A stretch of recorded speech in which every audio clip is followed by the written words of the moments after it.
Okay, now it's on there. Holy shit. So yeah, hey, ladies and gentlemen, I'm here with Stoutmeister, Frost Review, and a Blue Wolf guy. What do you want to be called? Wolf too. Oh yeah, hey, it's like dead stare. What do you want to be called? It's kind of just a laid-back hangout tonight, you know, just like kind of a Q&A. It's going to talk about some of the new videos that Stout and I are going to do, and yeah. Oh yeah. America. America. Let's see, selecting a question. First question I got is this to Mr. Someguy. If you had the chance to play in any metal band, what of your choice, what would it be? Fear Factory or Typo Negative. I mean, that's pretty that's pretty obvious. What'd you think of their Genexus album? Oh, fuck, dude. I love it. I absolutely love it. I wasn't a huge fan of the last two. I mean, they had their merits, but honestly, I mean, I liked them. They were fast industrial thrash metal, but that was it. You know, it's like two CDs that said, "We're back." Okay, and now they're back kind of more to form. If they could get their original lineup back together, that would make me a very happy son of a bitch. Yeah, with Industrialists, they used programmed drums, and that was a big turnoff for me. I don't really mind programmed drums and stuff until it gets to the point where you know that there's not a real drummer playing, where it's like there's not a human being that can play this. But the thing is, on Demanufacture, I mean, that's exactly what I thought of Ray's drumming. When I first heard it, I'm like, dude, there's no way a dude's moving his feet on the double bass that fast. And then I see a video of him doing it live. I'm like, son of a bitch. Oh, yeah. I mean, and then I discovered, you know, progressively heavier and heavier types of metal, and felt like I was an even shittier drummer than I was at the time. Just look at Gene Hoglan, one of the best in the world right there. Yeah, there goes my self-esteem for the week. No. He plays with fucking leg weights on, too. Which is funny, because I met him. He looks like he's so big and fat behind a drum kit, but then when you meet him in person, he's like 6'5", and just like, not fat, but just big. He's like just a bear that wears human skin and plays drums. Kind of like Strapping's bassist. What was his name? Byron. Byron, yeah. He's so fucking quiet. He just kind of sits there, and then occasionally he's like, "Hi." He spoke. It's like he's like Teller from Penn and Teller. He never speaks. He does occasionally when you meet and greet with him after the show. I went to go see them years ago at the Rio, back when I lived in Vegas. It was a great show. What kind of band would you be in of your choice, Stout, if you could be in any band? Probably,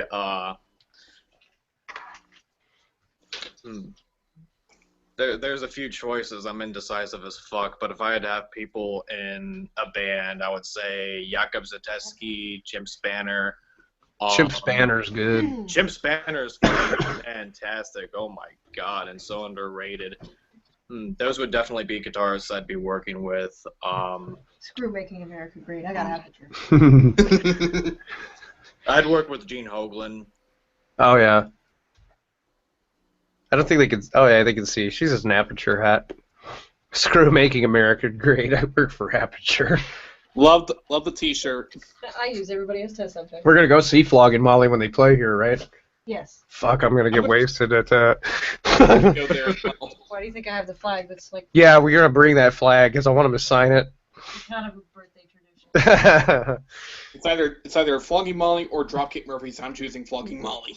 They played, both those bands played one St. Patrick's Day in Vegas. I went, and I can't really remember much because I got fucking royally drunk and had a great time. I swear I must have drank more Jameson and Scotch than a human fucking being should have ever been allowed to drink. That was great, man. That was amazing. I also saw the Addicts, if you know that punk band, years ago. They were great. I actually had a picture of me up on my Facebook page with me and their singer.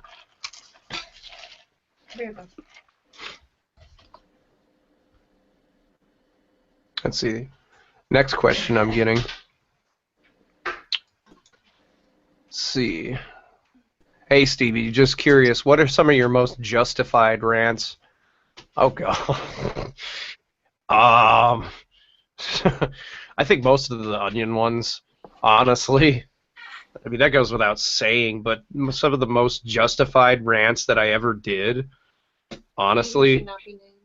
Yeah, well, I already mentioned that one. God, what do you think? Because I think a lot of them are justified, to be honest. The McCaney Manor one. The McCaney Manor one was a good one, yeah. Yeah, that one definitely. Yeah, I still wonder how that place is still open, and that shit blows my mind. They even get sponsored by websites on Facebook. Yeah, they do. They get sponsored by a whole lot of shit. I'm like, who would go to this? I mean, they for have to fuck's have a sake. good legal team. Like, I don't think it's legal. A very good legal team. They don't. That's the craziest part. It's literally just run by this dude named Russ out of one of the properties he owns. From what I was able to find out, it's just run off a fucking ranch. And when I look at this, I'm like, who would pay to go to this? You know? The question is how does he do it without OSHA? Well, technically it's his property, but at the same time, when he puts video up of it, I mean, they feed you rotten dog food and all this shit. Yeah, but that's what I'm saying. If you're opening it to the public, it still should conform to OSHA violations. Everybody can hear her good, right? Yep. Yeah. Yeah. Okay, good. Well, good. This little mic I've got is sensitive as fuck. I mean, it's tiny. This freaking mic is The like... tiniest things are sensitive. Oh, yes. I can't hear anybody because Stevie's What? I can't hear anybody because Stevie's a butt. Well, I'm going to get echo if I plug these. You got a laptop right here. I can send you the join link and you can grab my headphones right here. Okay. Well, don't be. We'll do it live. Fuck it, we'll do it live! Fucking thing sucks. I'm Bill O'Reilly and you're watching Fuck It! I would watch that show. He'd host a show where he forces his contestants to fuck random things that they shouldn't be fucking. Cactus. On this episode, we'll fuck up. Caitlyn Jenner. Magic Johnson.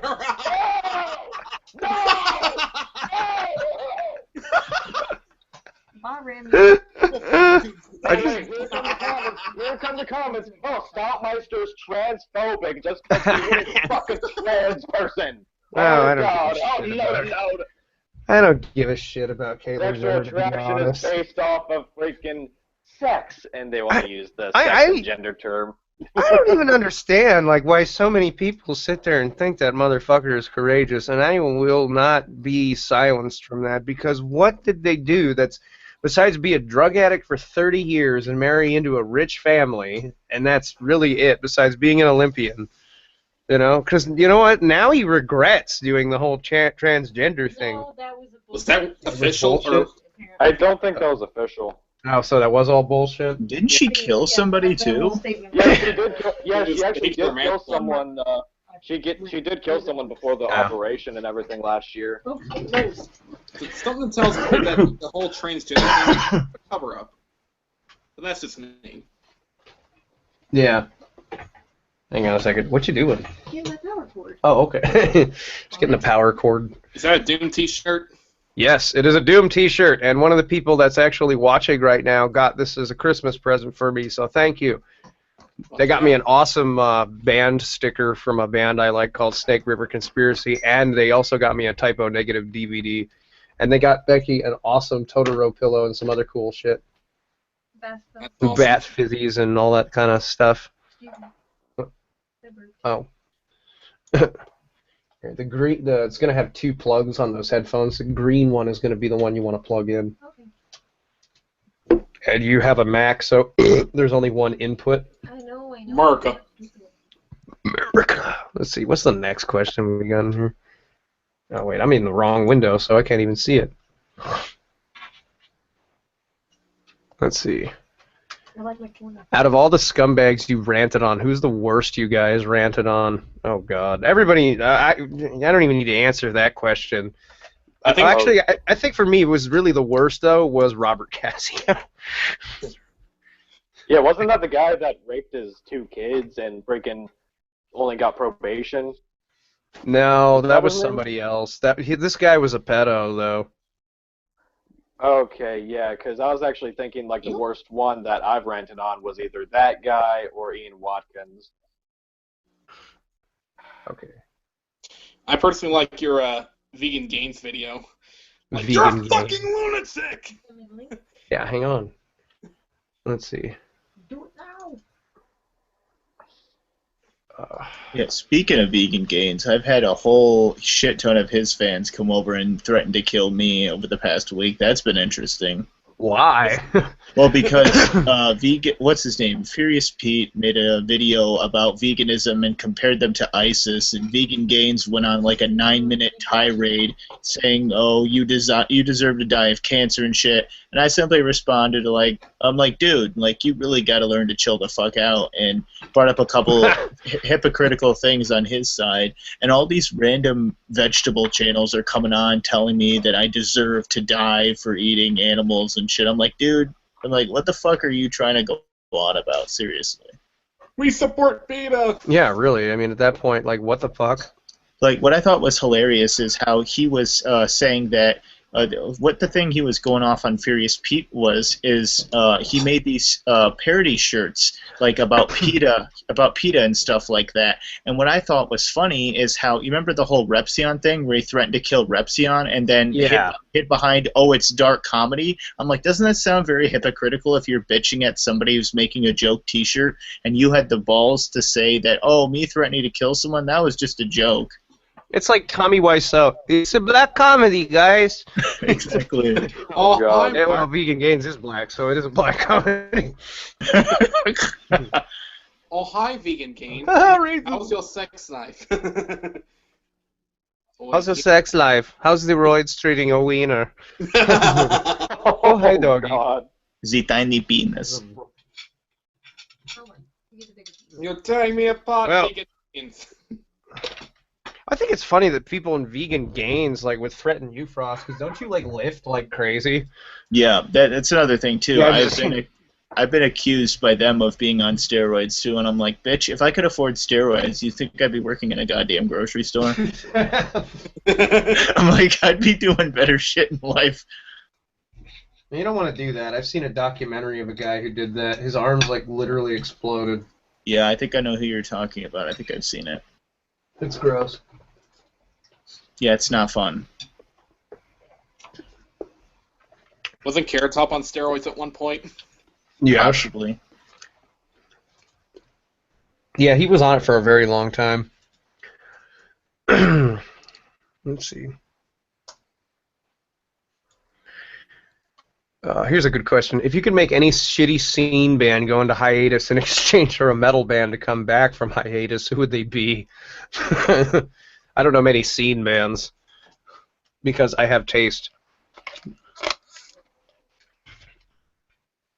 The only one I can think of is get rid of Broken Side and bring back fucking, oh my god, I can't remember that band's name. Broken Side? What? Yeah, get rid of Broken Side and bring back Mutiny Within. Mutiny Within is pretty good. Well, Mutiny Within, they kind of are together, but they're not like touring or anything like that. They released a second album last year. I'm surprised that Broken Side is still a thing that exists. They're so irrelevant, dude. It's not even funny. They literally had an Indiegogo for one of their albums, and it failed so fucking bad. Yeah, I'm glad they're not a thing anymore. Well, people didn't want to donate because they didn't realize it's not 2007 anymore. I'll even find the freaking Indiegogo right now, and I'll show you. I'm not even joking. Let's say Blood on the Dance Floor, but it's too obvious. Yeah, I would have said.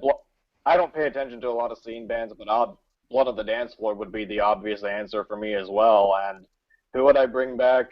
If I could resurrect Dimebag Darrell and everything was good with Pantera, Yes. if everything was good, with Pantera, yes. Becky says she kind of wishes Flyleaf would come back. It's still a band, but they have a different singer now. I wish they'd get the original singer back. What was her name? Lacey Mosley, I think was her name. Yep, that's her. Oh man, she was a phenomenally talented singer. I mean, she wasn't like operetto talented or anything like that. Don't get me wrong, but she was very unique. I really liked her voice. I like the mixture between her growl voice and then her normal singer. Yeah, she was really good. Food. Oh yeah, I'm eating, by the way, because I'm a pig. Oh, and I sent you the Broken Side Indiegogo that happened a while ago. They wanted $30,000 for their album, I believe it was, and they only Right. got 1,421. Are you serious? That I is sent so... you the link. I sent you the link, dude. Where's it got that much? Same here, dude. My Man, favorite. There's a lot of scene. One of my kids out there. favorite. One of my favorite fucking bands, Dead Z, when they kind of broke up, some of the members went over to the band Orgy and they tried to get a Kickstarter going to record a new album, and they got about the same amount of money. I mean, they managed to kind of fund it themselves after a while, but oh my god, holy shit, 1,000 out of 30,000. This campaign ended on February 8th. Well, yeah, so did Career. Actually, their career pretty much ended about the second it began. Pretty much. Dead Z is a band that definitely needs to come back. I mean, it's been rumored on and off for a very long time, but for fuck's sake, I mean, you know, they're my favorite band. Everybody wonders why, too. They're very esoteric and weird, and I like that sort of thing, so hooray. Yeah, I remember hearing Dead Let's see Sea some- from one of the video games I used to play. I think it was Evolution ATV Skateboarding off or something. ATV Off-Road Fury 2 is the one that they had a song on, I think. That's the one I first heard them on. Oh, same here when I used to play that game as well. I heard. They had, I heard a few man, really this good game had a ones, too. great soundtrack. They had Korn and System of a Down and shit on That's it. actually how I heard Korn, actually. ATV Off-Road Fury 2. It was a great free game for a PlayStation, I'm not gonna lie. I fucking played it to completion before I bought any other games for my PS2. Dude, I remember when video games and movies had really good soundtracks. I have Tony Hawk Pro Skater video game series to thank for actually getting me into music. I've got the original Tony Hawk's, like, I have one of them laying around here, and then I have the second one back home in Vegas. I need to get those mailed out to me. I've got that. I've got Duke Nukem Forever back there. Well, not Duke Nukem Forever. That's a new one. I've got Duke Nukem Land of the Babes, and then Doom for the PlayStation back there. Nice. Oh, the game is fucking hilarious. I used to play Tony Hawk's Underground a lot when I was a kid. Like some of the games before they before that one game came out. Yeah, Tony Hawk's Underground was really good, actually. It was very revolutionary during the time too, being able to walk and do all sorts of crazy shit. And then we have Tony Hawk Underground 2, where you can do graffiti and crazy shit like that. Yeah. She is a cat. Who's a foot on me? What the fuck is that? That's going to be in my nightmares later. You're welcome. You just burped on the cat. He goes, "What the fuck is that? It's going to be in my nightmares later." You're welcome. That is a sound of accomplishment. Here, Matthew Wolf asks, I saw that you commented on a video by the band Smile Empty Soul. Have you listened to any of their albums, and what's your favorite song? Oh, there's a lot of good songs that they have. I Want My Life is a really good song. That's one of my favorites by them. And really, the first album that they put out really is the only one I've listened to at length. Really.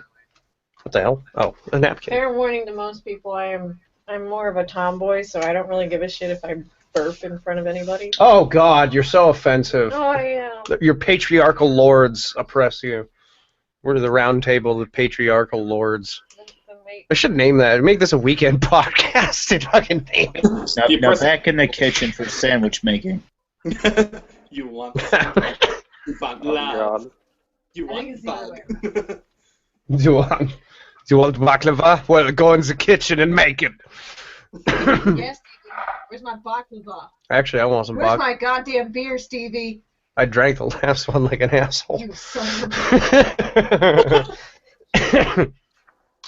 Let's see. That's okay. I don't drink my beer anyways. Oh. You can have your piss water. What? You don't like Guinness Blonde? What the fuck is wrong with you? Question for everyone on here, I guess. Who's your favorite drummer?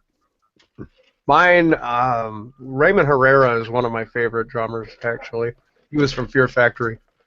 He's really good. Mine would have to be Gene Hoglan and Mike Portnoy. Mike Portnoy is great. It kind of sucks he left Dream Theater because now we got Mangini. But he's really good too. Well, no, Mangini's good, but he doesn't really have the ferocity that Portnoy had. If you've noticed in the albums, like Black Clouds, as opposed to Dramatic Turn of Events, it's a completely different sounding band.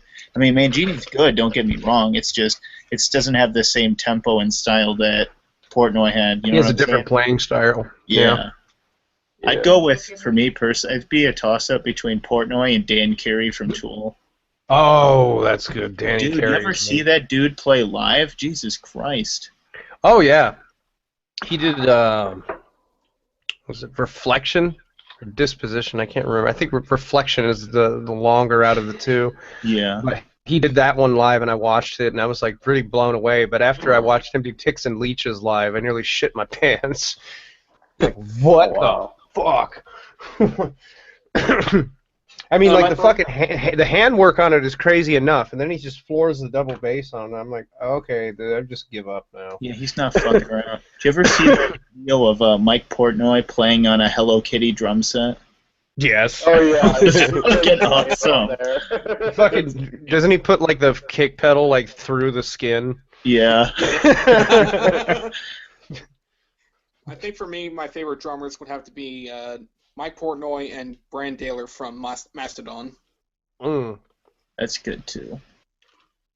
I can't remember the guy's name because, honestly, I don't know it. But the guy who plays drums for Flesh God Apocalypse is insane. Like, fucking Atticus posted up a song of theirs not too long ago in the Stouts group, and I listened to it, and I'm just like, this is insane. This is like a 3-minute long blast beat, full blast. No, I'm like, no fucking around. I was like, this guy is like probably one of the best drummers around. There was What's up?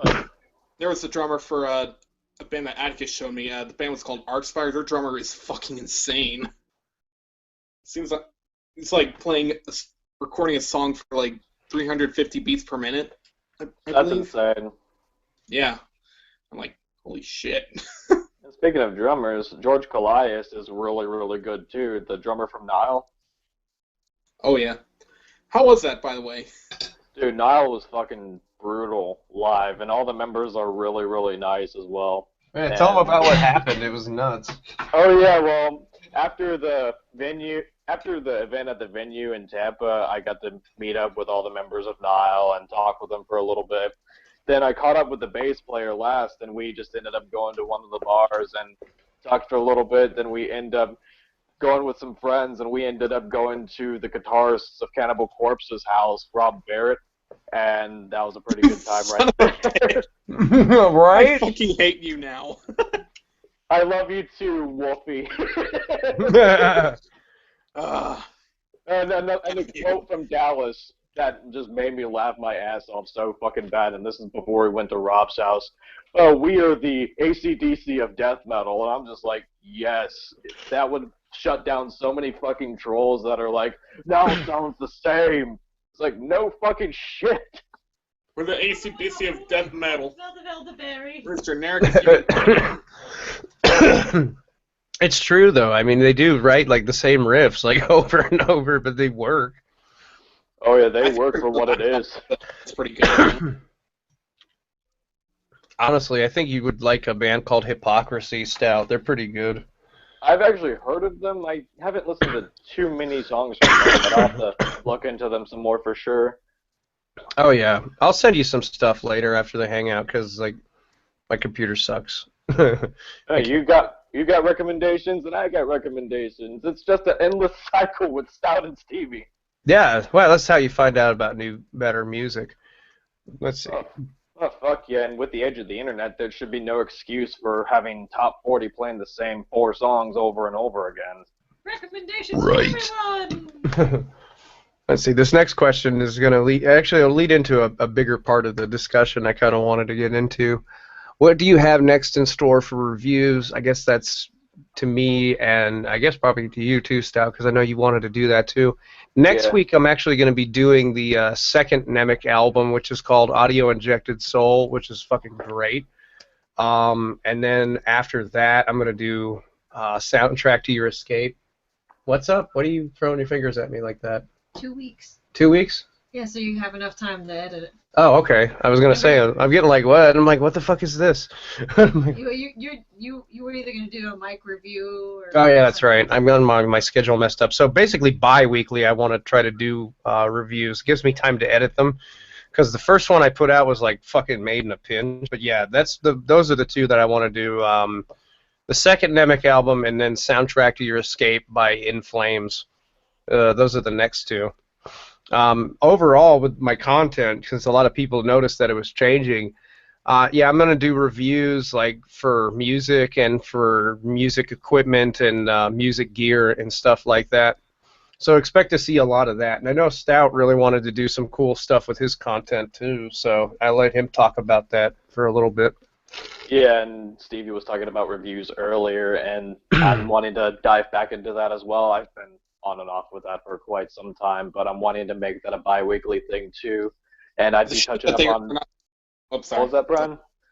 The shame that they're not getting as many views as your other videos. Yeah, well, you know what? I'm not going to be apologetic, so fuck it. Positive stuff gets way less views than negative. Well, it just takes time to build it, really, you know? Well, that's true. That is true, but I'm just saying, like, in certain situations, like Stevie and I, for example, but... Yeah, it seems like but yeah, as far as that goes, make the content that I want, don't give a shit. But yeah, that's something I'm wanting to do bi-weekly as well, and I'm wanting to touch up on bands that are lesser known. A couple reviews I have in mind is for one band called Lithium Dawn, which they released an album last month called Tearing Back the Vial, and they are a mixture of Tool and Meshuggah. And I know that Frost mentioned Tool earlier. Somebody said Tool. What? You have my... So I looked up when he said that. I was like, what? Yeah, well, Lithium Dawn is the mixture of Meshuggah and Tool, and they have a really unique sound that they utilize with extended range guitars, and really, really, really good and creative with what they do, and especially with the second album they released. I'm really wanting to touch up on some stuff with that, as well as focus a bit more on the music side of things, from ranting to a video series I started up last year called The Great American Demise, which basically it's taking the negatives that come with the mainstream music industry and just making something positive by getting people together. Well, let's say music fans like Wolf Tunes or Robert Frost, and they give their opinions on the industry along with giving out recommendations for artists that they think deserve more recognition, essentially. I think that's a fucking badass idea. I'm going to be doing something similar as well. I'm not going to be doing exactly that, but I'm going to start doing like interviews with some of the bands that I review as well. Yeah, like with the concept of the Great American Demise in general, like I just thought that with this particular thing, I know it's something that, especially with bands in general, they don't have as much to say about certain things, about other things that they like, other than just going over the band history time and time again. It's like, yeah, it's great to learn about the band history and all that other stuff, but like, what do they think of the industry that they're in? And it's something that I thought about because I know they care about the industry and the art form deeply, but you know they got opinions about how some of the businesses are run, as well as they run into a lot of amazing musicians that they see not getting as much recognition because of connections or whatever the case may be. Did you ever see the documentary 30 Seconds to Mars put out about how their record label fucked them over? No. I haven't. I didn't even know there was one. Actually, there is. It was on like Netflix. I can't remember the name of it, but you should look it up. The entire story is like so fucked up, but it was interesting. I actually like some of their songs, and that's fucked. I'll have to look into that documentary. I'll have to do that too. I liked their first record. I mean, they've got individual songs off the ones that followed, but as far as a whole album, I really did like their first record. It was very good. Their albums were pretty good.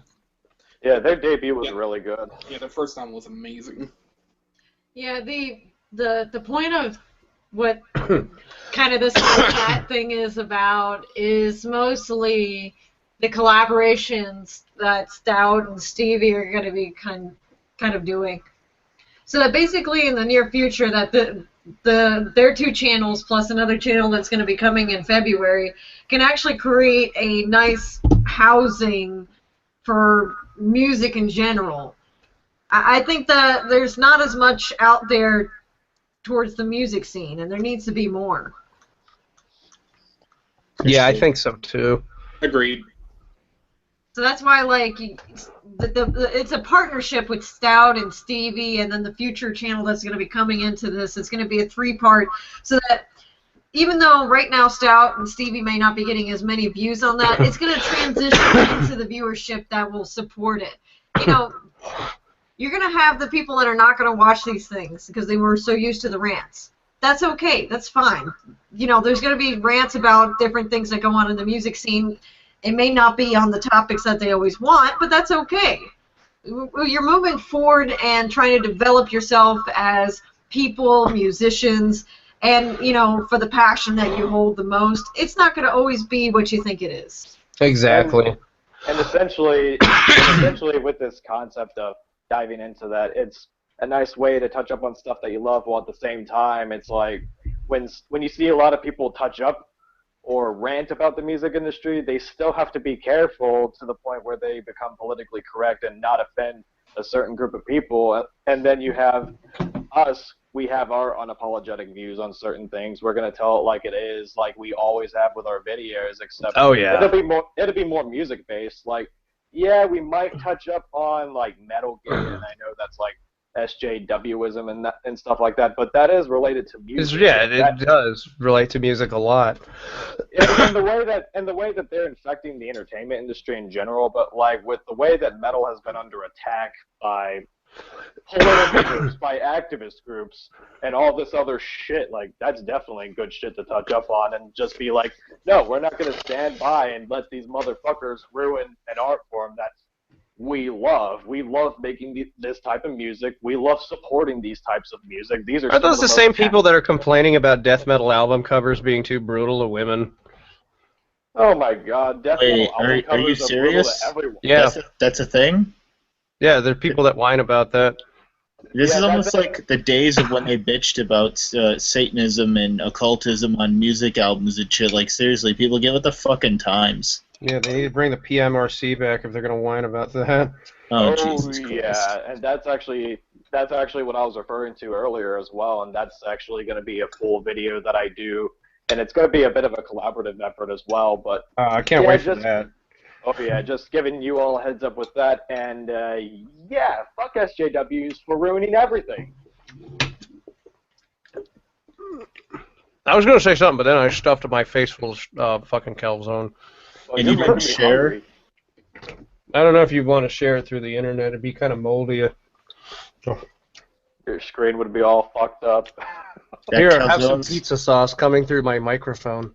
It's got a lot of protein. I have lots of things with protein. Oh, Robert's got the most protein of all. What do you think they call him, Frost? If you're going to be hitting on me like this, you better wine and dine me before things get busy, because I don't come cheap. Why we can't have nice things. Oh, by the way, sorry for coughing like crazy, everybody. I have like asthma. For some people to probably know that, but yeah, it's been. Of all the things you could suck at, breathing is one of them. Hey, at least it's that. Oh, wow, roasted by my fiance sitting right the fuck next to me. That's not the first time. No, and it's sure as shit won't be the last. I was playing fucking Titanfall once, and it was the first time I'd ever played it, so obviously I sucked, and she was talking a whole bunch of shit, and the mic was open. So I look at the screen, and you know how like on here you have like the little things on for the voice, you know, when you see people talk, and Xbox Live has that too. So we turn on their voice, and they're laughing their asses off. I'm like, shut up. So you heard all that. I'm like I get roasted. It's fun, though. It's harmless. But as for the SJW fucking shit, no, I agree. I mean, the reality is, and a good friend of mine explained this to me, too. What? Equality. It's not even about equality. I'm joking. It's the... It's the fact that media companies, they jump on the SJW thing because they don't give a fuck about the message and what it says. They just care about the fact that it's out there. And a really good friend of mine explained this to me a long time ago. Oh yeah, and They'll sit there and they'll sell that bias, and they'll sell it like propaganda because they're going to pander to SJWs because they're going to pick and go towards the media that's putting it out there, like whatever company it is, like CNN, Fox News, MSNBC, whatever. They'll go to that then because they're like, hey, they think the way we do, and in reality it's like, no, we don't really give a fuck about the way you think. We just know that if we make our bias in line with whatever the fuck it is that you want, you'll come to our media and make us a whole shitload of money. Big fucking exactly. And I was actually talking with Niall about this last night too, and back in the summer of 2015, their music video for Call to Destruction got a shit ton of hate from SJWs for being Islamophobic because it was talking about Islamic extremists, and there was even a disclaimer in the beginning of the music video by Nuclear Blast and Niall that they're not intending to offend all Muslims. It's just talking about extremists and all that other shit, and they still got offended. And it's just like, do you people not know how to watch an entire fucking video and read disclaimers before commenting your stupid fucking opinions about shit that you don't even fucking know? And it's like, you want to get onto us. It's like you want to get onto us for expressing our opinions. Yeah, we may not be right 100% of the time, but at least we fucking research our shit before spouting it out. Apparently, Frost has to head out. Okay. Out. Later. See you, Frost. Right, later. Bye, Frost. No, but I totally agree with you on that. I mean, for one, metal is not a genre of music that needs to be censored and commercialized. I mean, they tried to do that shit with punk over the years. There were many attempts made to commercialize it, to make it upbeat and, you know, toward the system. And I'm like, you fucking assholes, that doesn't work, because that's not what punk is about. Metal isn't about kissing ass either. If people, they want to sit there and they want to get offended by somebody's music video because they're too dumb to sit there and understand the subtext, they can suck a big one for all I give a shit. You know? With the way that we have access to the internet these days, we can read lyrics, we can do research on all sorts of different shit. It's like there's no excuse for that type of stupidity. I'm sorry. No, there isn't. No, the problem is like I talked with you before, Stout, is people have not learned to fail whatsoever. So we're living in a yes generation. We're living in a generation where basically it was the No Child Left Behind that basically didn't understand how to fail. You have to have failures in life in order to pick yourself back up and move on from them. You have to have those things happen so that you learn how to deal with it. That's the thing. People don't want to deal with the situations. They automatically want to pass the buck. You can't keep doing that because life isn't going to give you breaks all the time. I mean, there's tons of things I never got in my life that, you know, I really wanted. Tough shit. I had to learn to live with it and move on. Because you're not going to be given everything. Exactly. And I've gone through failures too. I've done auditions for bands that I thought would be a good fit for me. I tried starting up projects before, and I failed in that, and I've made some pretty cool music on my other music channel. And I'm building up my networking as time goes on, learning about success and failure. And if you don't have that shit, it's like you just become sensitized pretty much, especially when everyone's telling you, yes, nothing's wrong with you. You don't need to improve on anything. You're fine just the way you are. Here's a participation award. Are you serious? I mean, because that would totally made me thought I was like a good enough guitar player to start getting in bands when I still sucked. I mean, that would have been like the worst idea ever. You know, I mean, you can still be a good guitarist and fail putting a product together, depending on the type of people you're working with at the time. You can. Oh yeah. That's where you run into musicians that don't have the same mindset as you. Like some of my experiences back in North Carolina, I really wanted to do progressive metal and experiment. A lot of people wanted to do emo metalcore bullshit, and it's just like. It's just like if I can't do it with other people, I'll just do it by myself, and I'll network online and build connections from there and let time do its thing, so on and so forth. Now, don't get me wrong. There's a lot of good bands out here, but they're very sparse throughout. They don't get the exposure that they deserve. A friend of mine, Corey, is actually in a really cool band called Kamori, and they sound a lot like Tool, actually, which is Nice. actually the biggest fucking thing that people say. So literally, like the minute they hear his music, every single fucking person says, it sounds like Tool. Ah, thanks.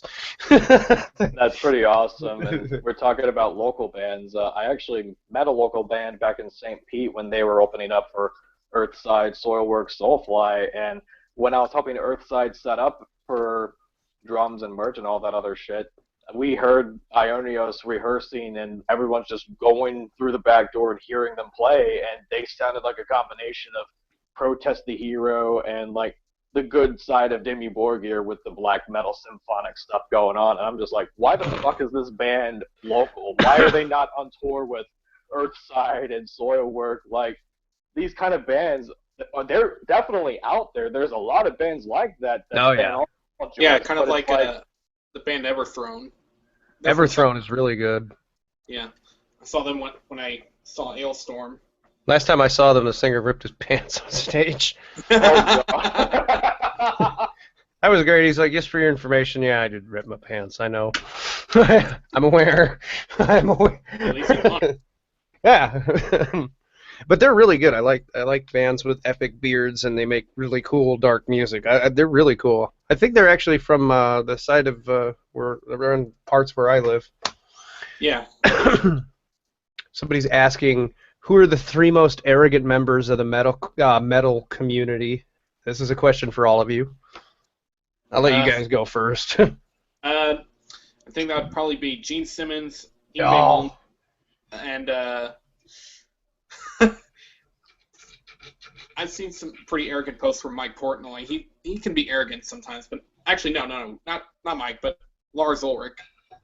Oh God, he is very arrogant, but I will agree. Gene Simmons is probably the most arrogant member. Yep. Who do you think, Stout? I'm sorry, my mom needed something for a sec. What was that? The 3 most arrogant members of the metal community. Who are they? 3 most arrogant members of the community. Axl Rose is definitely arrogant. Oh, yeah. I forgot about him. Axl Rose, oh fucking yeah. That's Lars Ulrich could be a bit arrogant at times, but I don't have a problem with him nearly as much as Axl. I don't know, I just can't stand the guy, and not to mention his voice went out all these years. No Guns N' Roses reunion. We do not need a Guns N' Roses reunion with the original members. We don't. I don't really give a shit if they're doing one or not, because I don't give a shit much about Guns N' Roses. You know, I mean, a lot of people were like, hey, look, it's fucking, was it Motley Crue's last show? Well, that's nice. I wasn't really a huge fan of them either. They got individuals. These are bands that, to me, because the way I grew up on their music, I just grew up hearing it on the radio. I never bought a fucking CD or anything like that, so they only have individual songs I dig. So when they say, like, these bands are reuniting or they're literally doing their last show ever, it don't really mean much to me. And another musician I can't stand that's getting the popularity, Varg. I don't understand why a lot of people like him, even though he's a Nazi xenophobic racist who murdered a guy. He murdered one of his pretty much. Yeah, that was a competitive band. He murdered his bandmate. And yet he got bailed out of jail. I mean, like, what the hell? Is that how he got out? He just got bailed out of prison? Like, I think, like, his fans were, like, protesting, or he got, like, petitioned or something. I can't remember. Like, did they raise money for it or something? Maybe. Okay. Yeah, really, I don't think a petition is gonna get him out of jail unless it's monetary gain. Yeah, I think it's not. And right now he's living in France, last I checked. Yeah, and I heard that he either went to jail or he got attacked by police or something a while ago in France. Okay. Oh. And he's one of those fucking National Socialists that's like, oh, race mixing is bad for our lineage when most of us have mixtures of different people within our time, and not a lot of problems come with that. And even if there were, most of it can be fixed with modern medicine. Well, you know, it's an interesting point of view coming from a guy who murdered another person. Like, the only thing I could kind of agree with him on was when I watched a video that he did talking about why there's so many fat people, and it's because of the modern day food and chemicals. Like, and even then, it's like, no shit, everyone fucking knows this that knows anything about what's going on in the world. All right. Yep. Nothing really new. Let's see. I guess this is a question for more me and Stout. For any of you who actually play tube, solid state, or digital amps, honestly, I like tube and digital myself. I like the sound of tube, but I don't own any tube. I just plug in my HD 500X into the computer. Yeah, and for those that don't know, that's basically a little box you plug into a computer and then plug your guitar into. It's the best layman term way I explain it. It's like a direct input for a guitar. I use like mainly digital tones. Actually, right now I'm exclusively using a lot of digital because I don't have access to like any of my amps or anything like that. I brought enough coming on out here on the plane. I don't think stuffing any of my amps would have been easy to do. Oh yeah. Just hire my own private jet, basically. No, I can't do that though because I'm poor. But no, I like digital tones because you can build like whatever the fuck sound you want. But the thing that's kind of shitty about that is if you depend too much on an Axe effects, and a lot of other producers will say this, you run into the problem of having difficulty replicating your tone live. Oh, you know, because they're going to run it through the Axe effects into their fucking mixer and then run your sound out through the PA. So it may sound great when you're mixing it on a computer and all this other stuff when you're doing home recording, but a lot of times you depend too much on digital. It does sound, if you're not doing it right, it can translate very poorly live. That's why I'm looking at getting a amp for the live soon-ish.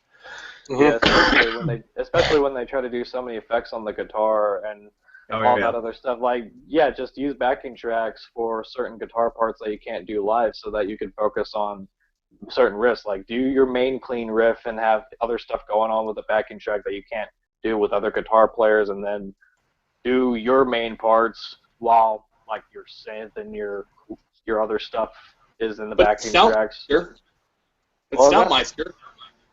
Gene Simmons says backing tracks are bullshit. Well, Gene Simmons here. He's another fucking arrogant one I forgot to mention earlier. Thanks for reminding me. Detroit Metal City. What? Gene Simmons in Detroit Metal City. Gene Simmons is Detroit Metal City. Yeah, he is in the live anime? action. Oh, in live action. Yeah, he actually is in that. For those that know that anime. Battle. Yeah. How many times can you say fucking in one song? How many times can you say Gene Simmons is talentless and Kiss sucks? I mean, wait. Yeah. Man, that was the biggest letdown band of my childhood. I used to look at some of the album covers and stuff, and my dad's vinyls, and I'm like, you know what? These guys look pretty cool. I thought they'd be like a death metal band because I had the face paint or whatever. Because I was a stupid fucking retard as a kid, and I put one of them on the fucking turntable, and I'm like, wow, these guys are fucking horrible. How did you like this music, Dad? Oh yeah. Like I can understand. I can understand the impact they had in rock and roll. Like, I get that. I can't. Attitude about, but that's your view. My view is I can respect some of the stuff that he's done for other bands being an influence. Like, hell, Pantera was influenced by Kiss. Even I will say that, yeah, you're right, because even fucking Static X was. Yeah, Dimebag had a tattoo of Ace Frehley on his chest. This is Gene Simmons here. Often. This is Gene Simmons here. You know, for $500,000, we'll have Paul Stanley come to your grandma's house so she can play with his chest hair. Oh God. He'll clip off it. He'll clip off some and give her a vial of it, and we'll call it the official Kiss vial of Paul Stanley's chest hair. You know, those fuckers will put their shit on everything, dude. There's a Kiss mini golf place that's open in Vegas I went to a couple years back. And I swear to God, if there is something they can slap their logo on short of a dildo, although I think that is a thing now, they'll do it. Oh, wow. I know the band Ghost made a dildo for their merch. Wait, they It looks did? like, yeah, it's a fucking straight up dildo, and then the top of it is like the little evil pop-up post head, Pope head. Oh my god. It's awesome. It's fucking funny. Wow. Let's see. I'm surprised I'm Motley gonna- Crue didn't make one of those. Oh god, ew. That would just be a butt plug. I really don't like Motley Crue because I don't know, that whole 80s fucking glam hair metal shit, it was never my thing. You know, bands like them and Cinderella and all that Sunset Strip fucking glam shit. Till it's gone. You know what's funny too is like back in those days that was considered a masculine statement, but now we look at it and I'm like, wow, Wow, that yeah, was gay. yeah, exactly. That was super gay. Here's a question that Becky wanted to answer. It says, to be fair, metal is one of the genres that's the least sexist towards women, as compared with others such as pop, hip hop, and rhythm Oh my and blues. God, yeah. Well, duh. I mean, it's not like that sits there and purposely degrades women. It basically is more about political and socioeconomics more so than anything else. As far as metal and women are starting to get more into the scene, which is really nice. Personally, I really don't care if the singer is a male or a female, as long as they compose their music well and what they're doing with their music is decent. I mean, to be honest, anybody can, really make music, but the thing is like, you got to do it well. Like, I love Within Temptation. I may not be overly religious, but I love their stuff. Yeah, same here actually. I mean, I like all kinds of music. Like, I'll go from listening to fucking seriously, I'll go be listening to like Dark Throne or some shit like that, and then turn on POD. Why? Because I just like their music. Like, I don't really give a fuck. You like Christian rock? You must Yep. support Donald Trump. Yeah, get the fucking immigrants no, out. Jesus, the truth. Yep, I'm a super right-wing Christian conservative, and get them fucking Mexicans out. I'm kidding. I'm kidding. Oh God. All hail our Führer Trump. I was Führer. walking to in a Sheets one day, and some religious guy asked me about my contortionist T-shirt. He was like, "What's with the contortionist T-shirt? I mean, like, who are the contortionists?" I'm like, "They're a band." Like what kind of band? Like progressive metal. I'm like, what's progressive? Trying to ask me all like, he's trying to fuck. Sorry. I'm trying to figure out, is like this satanic? I'm like, no, they're not. I was gonna say they were kind of. Well, they're not. They're neither, but. They talk a lot about sci-fi stuff too. Yeah. Aliens. Like sci-fi, but he got all offended. Like you shouldn't be listening to that. I'm like, shut up. I just took off. Yeah, I don't get when people get so upset with you shouldn't listen to bands with satanic lyrics. Who gives a fuck? What does it fucking matter to you? Not only that, but yeah, thanks for more negative press, because that's what we need more, is more negative press from fucking stupid people. But at the end of the day, I mean, somebody's musical taste is the one thing that's going to threaten the shit out of you, for real. Okay, well, I'm sorry, but if I wanted to start a metal band, I would literally write fucking songs about just witch burnings and shit. I mean, Christians did that. I would write songs exclusively about all the fucked up shit that Christians have done over the years. Be a lot of lyrical content. A lot of Christians deny that this ever happened, but it happened. Oh yeah, no, look, Salem made a whole fucking tourism market off it. Yep. As for the question that was asked, though, I agree.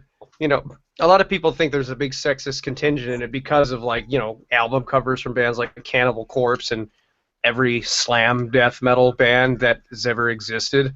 But, that's just art. Image brings publicity. That's one reason why they do it. Yeah, it's just artwork. I mean, for fuck's sake, like I said, with Cannibal Corpse, I mean, there were bands even before them doing some stuff like that. You know, but it doesn't mean that the members of the Lost. band themselves are sexist.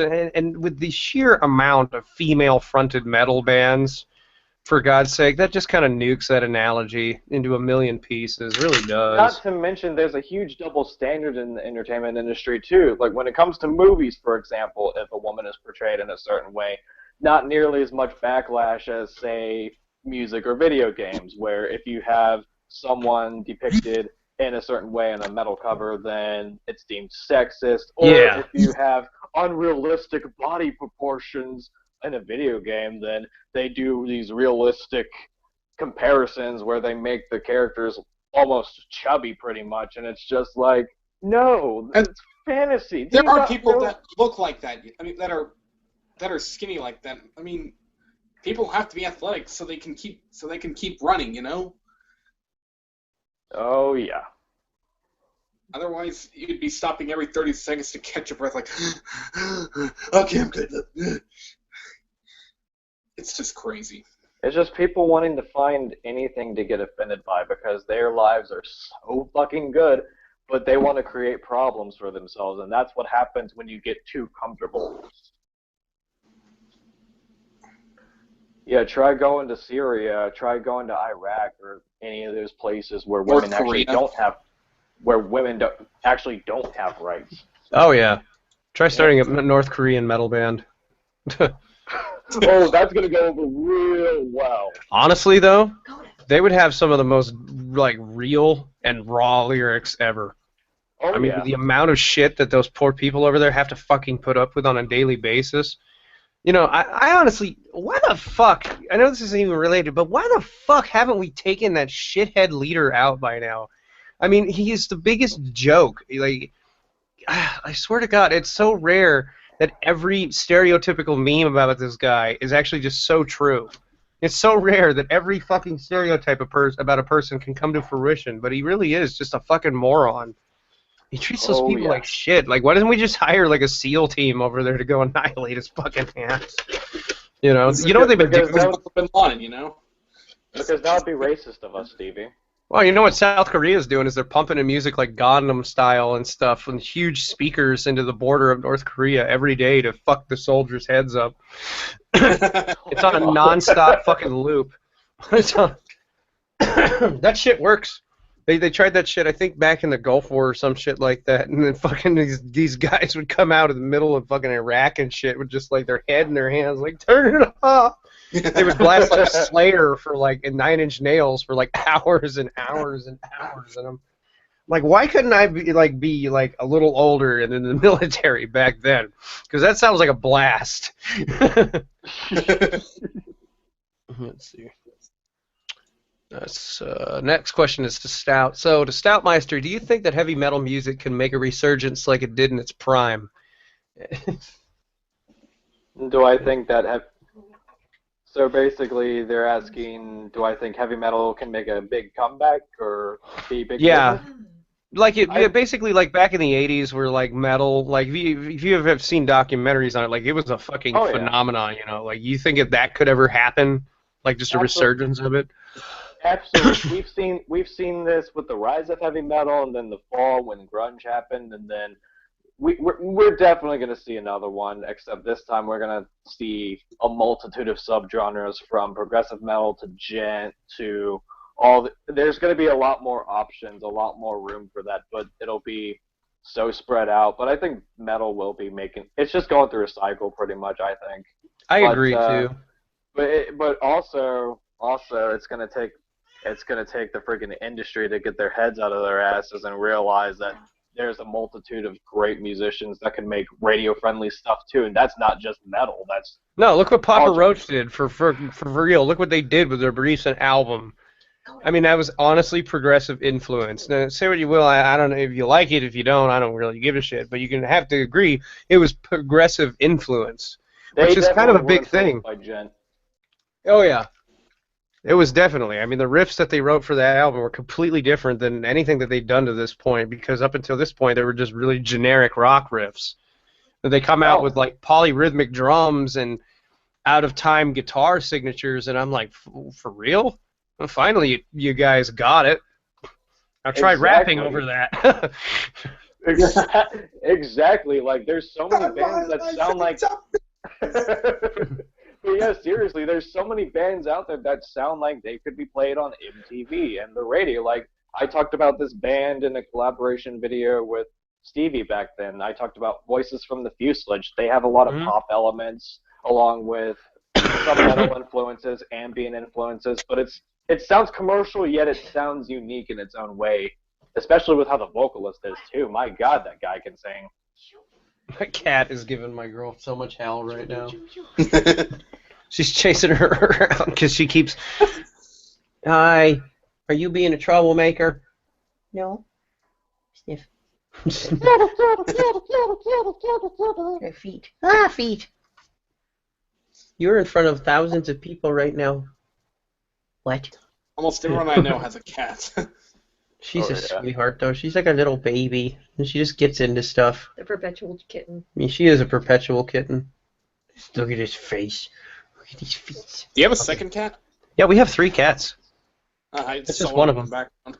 Yeah, we have Coda, Gizmo, and Baby. Nice. Yeah. We have 2 white cats and a black cat who has white. So she looks like an Oreo.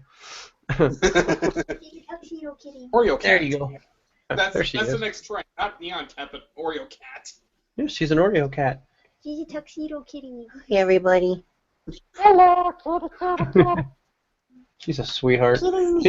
She'll like crawl up in the middle, like when we're like laying down for the night, she'll just crawl up and just fucking plop herself right in the middle and go, there! I'm sleeping. But, She's a teddy bear. you think your cat likes Periphery? Actually, our cats, for real, about fucking around, actually love metal. That is awesome. Whenever I put it on, like whenever I'm doing whatever I need to do, like sometimes when I'm just editing like video without the audio in it, I'll just crank something in here for background noise. And I put Tesseract on the other day, and the cats were just like sitting like near the subwoofer. Oh, and just speaking of Tesseract, they're another band that What? have songs that sound. I was gonna say, speaking of Tesseract, they have songs that sound like they could be on the radio. Same with Periphery. Yes! When I first found Yeah. Tesseract, I found them on fucking MySpace, and that was my first like real introduction to gent.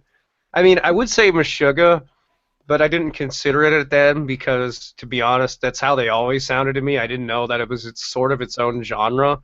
But when I heard Tesseract, I'm like, what the fuck is this? This is insane. It was great.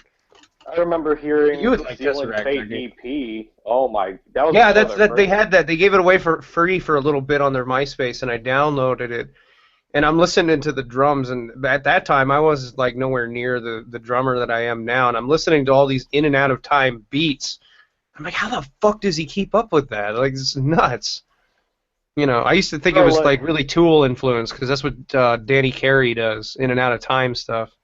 Freaking, like, you have drums doing 5/8, and then you have guitars doing 4/16, and just all these polyrhythms going on.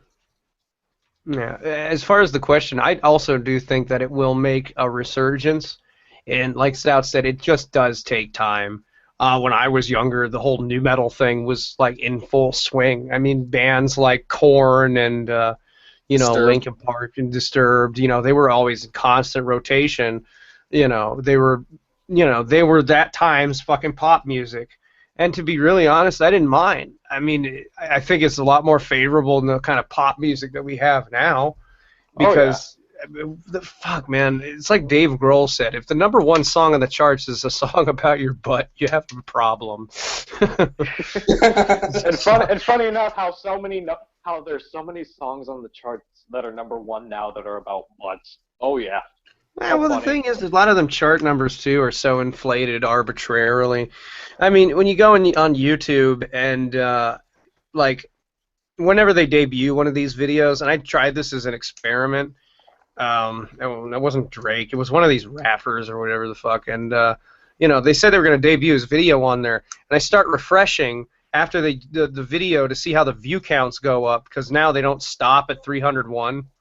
It's insane. Oh, I'm like, bullshit, 10,000 people per second are fucking watching this video.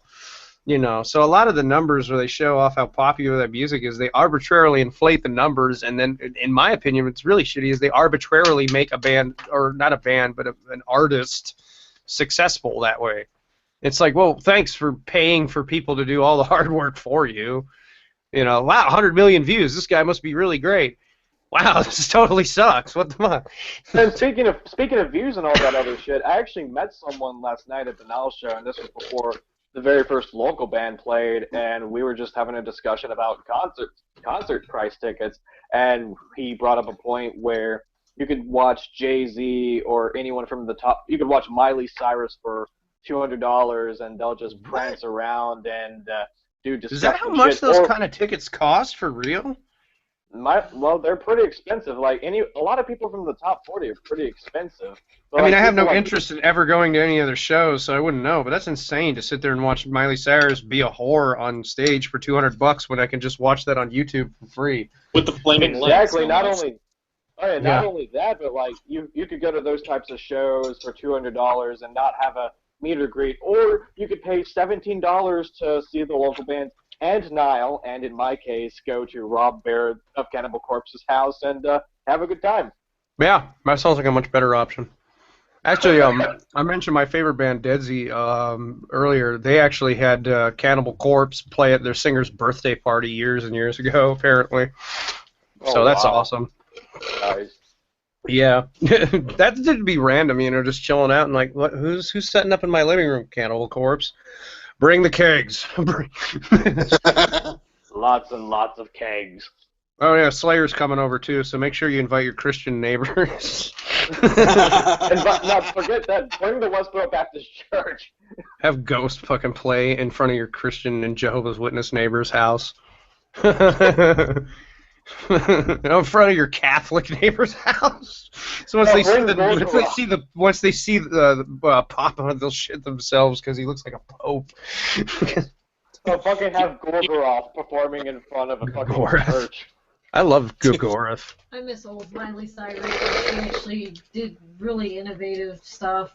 Now When was that? Well, no, when she was coming out of the Disney stuff, she did the whole entire bird coming out of the cage pop music, and she wasn't supposedly following what her father wanted. Yeah, because Billy Ray Cyrus is like he kind of gives me pedo vibes. I don't know why. He's weird. His achy, breaky heart. I've got a nice cup of tea, my little fella. I'm gonna sing you a song about my achy, breaky heart. I can't even do the fuck. I can't even do the voice now. I guess I have to fucking retire this voice and give it to Justin because I can't even do the Herbert voice anymore. Justin, oh my god. Speaking of which, Justin was talking about the hangout earlier. His fucking Herbert impression is perfect. Hey guys, you want to hear me sing about somebody's achy breaky heart?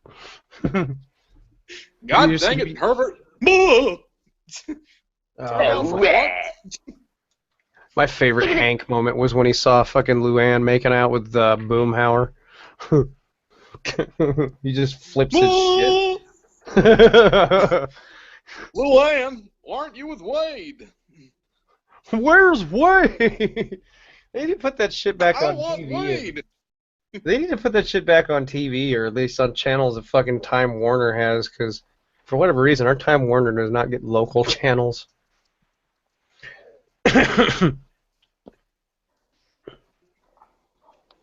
You like popsicles? Well, you better come down to the cellar.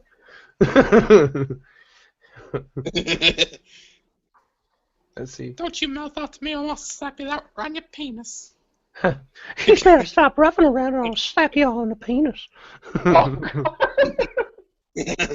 here, choir boy. Alright, everyone, please keep the clothes on. Come here, choir boy. I want to see if I can stick your penis to the Eucharist. Oh, God. Oh, stop. That also hurt. I'm gonna You are fucked up, Brian. Oh, yeah. Oh, yeah, and Justin, actually, he goes in here, hey, Stevie, I hope you're enjoying the comics. Yes. That was very awesome. Justin sent me some comics for Christmas. That was fucking great. He sent me a Spawn, Venom, and a couple others. Fucking really awesome. Max Ruiz, he asked, which movie got you a favorite band? American Psycho got me a Huey Lewis. Wow. I know that Mortal Kombat has Zero Signal by Fear Factory in it. Now I have hiccups for whatever reason. What about you guys? Any movies with music you really dig in it? I remember. No, go ahead. I remember one movie that comes to mind is Jet Li's The One, where Jet Li's going through the multiverse, and that's how I discovered Drowning Pool and Disturbed and a few other bands. Oh, that movie was that was like almost a new metal movie because of how much they used. Like right when he sets the bomb off and then fucking Down with the Sickness comes on, but that was sick at the same time. Oh, yeah. And then he's fighting to Papa Roach on the fucking prison planet. I may watch that movie later now.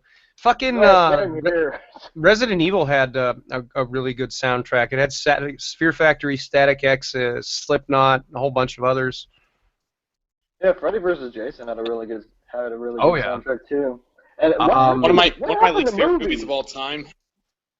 One of my least favorite movies of all time is Alone in the Dark, but it had a pretty interesting soundtrack. Oh, dude, it has an awesome soundtrack, dude. It's 2 CDs of underground death metal.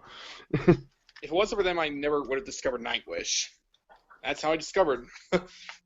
Actually, yeah, no, I agree. That's how I got into Nightwish too, through that. But they had fucking Cataclysm and shit on there. I'm like, oh, wow.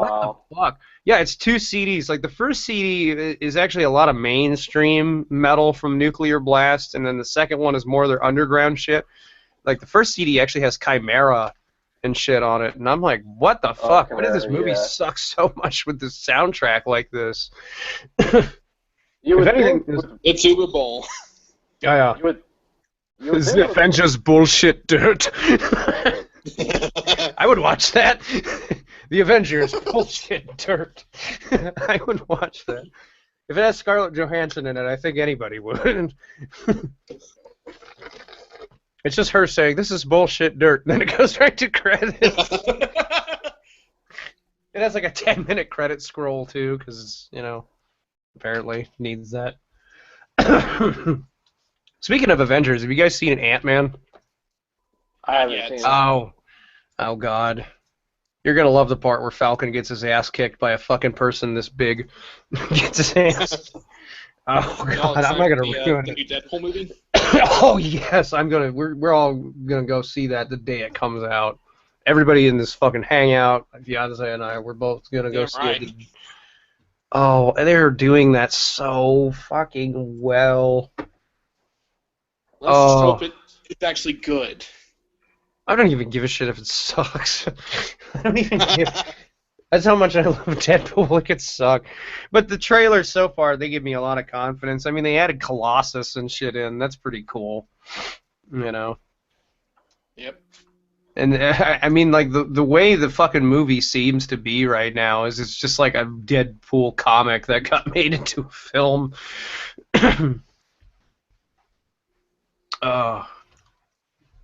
Whoa, shit. Let's see. Stephen Tew asks, what's your favorite game? My favorite game of all time is quite self-explanatory. I love Doom.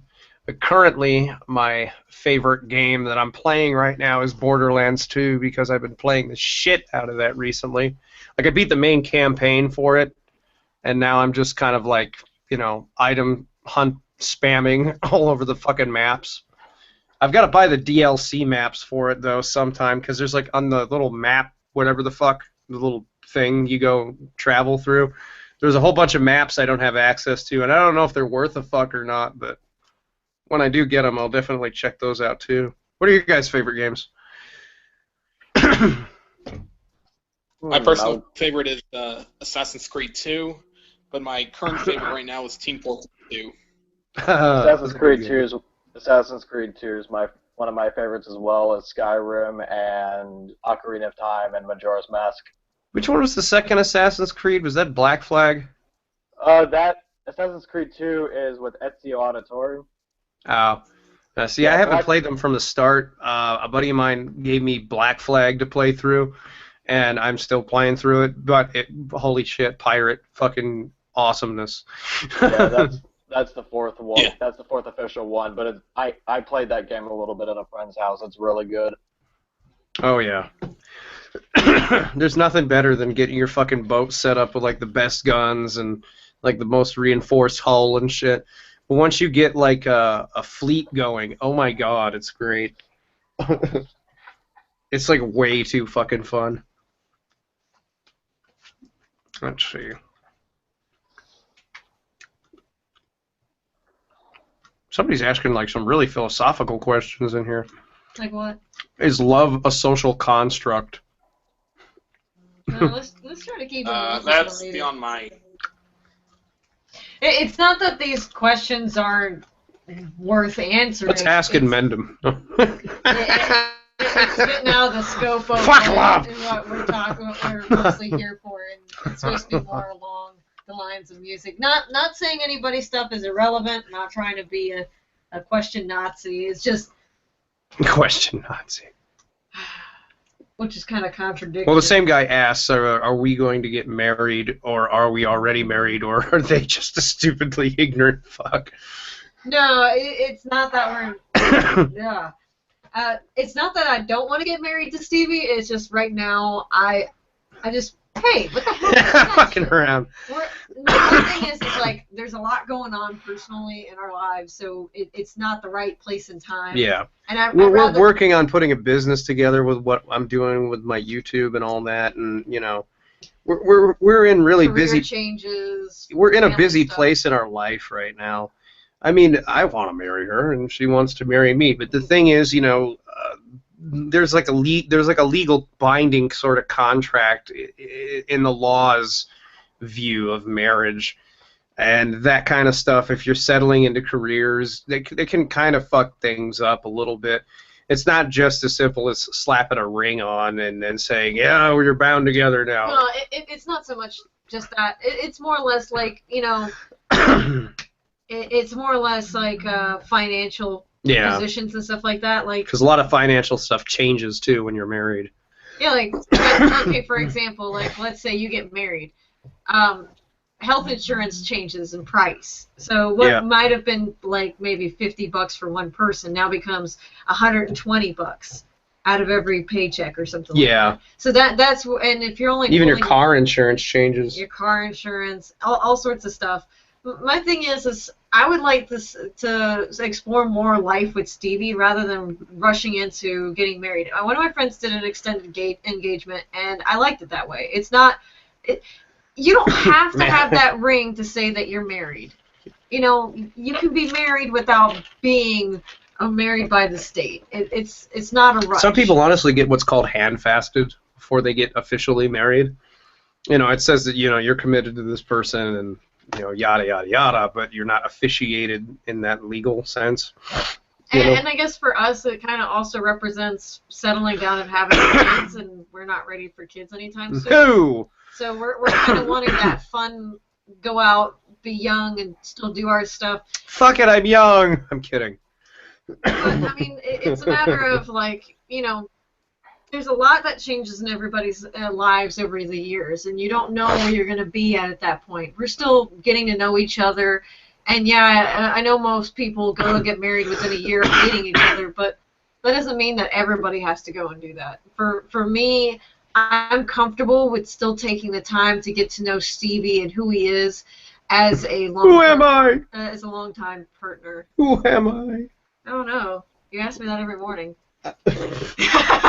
Well, maybe, you know, that's what happens when, you know, instead of helping me get some Ambien, you bash me in the head with a fucking mallet to knock me out before bed. No, I'm just going to show you cat butt. Oh, yeah, cat ass in the face is, we go to bed, like, sometimes, like, I'm, like, ready to just start dozing off, and then I'll roll over and look over, and then there's just a cat's ass in my face, because that's what I want to see. There's a cat. Good night. Here's some cat anus. Ah! I feel like that episode of Bob's Burgers. Like, what is this? The Animal Anus restaurant now? But I mean, it's a valid question. We've gotten asked that a lot, and it's like I said, we got family stuff, we got personal stuff. Yeah. And we want to settle down. Ultimately, we want to settle down and get a house and do all that kind of cool stuff before we get married. Because the smart thing, and this is kind of advice for anybody else out there, if you do that shit beforehand and you prepare for the financial change that happens afterward, it's like rolling off a fucking log. Honestly. It varies a lot of. I'm sure that my dad and shit kind of wished people told him that. Though. I'm sure that most people did. Well, like most divorces happen within the first 5 years of living together, and I mean we only started living together for the past 2 years now, and that's a lot of changes that you go through. This marriage is suffocating me.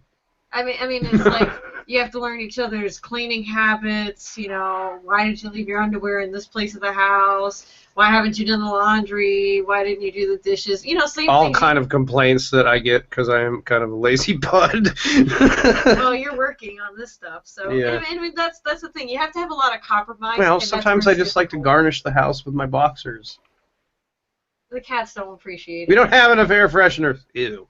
But no, I mean, like I said, you know, I mean, every guy has gone through that situation. There's no reason to rush in it. And women, they want that perfect fairy tale marriage. You can have it once you get to the point where you have the person you really want. I mean, some people rush into it and then get with the wrong person, and then it's a nightmare.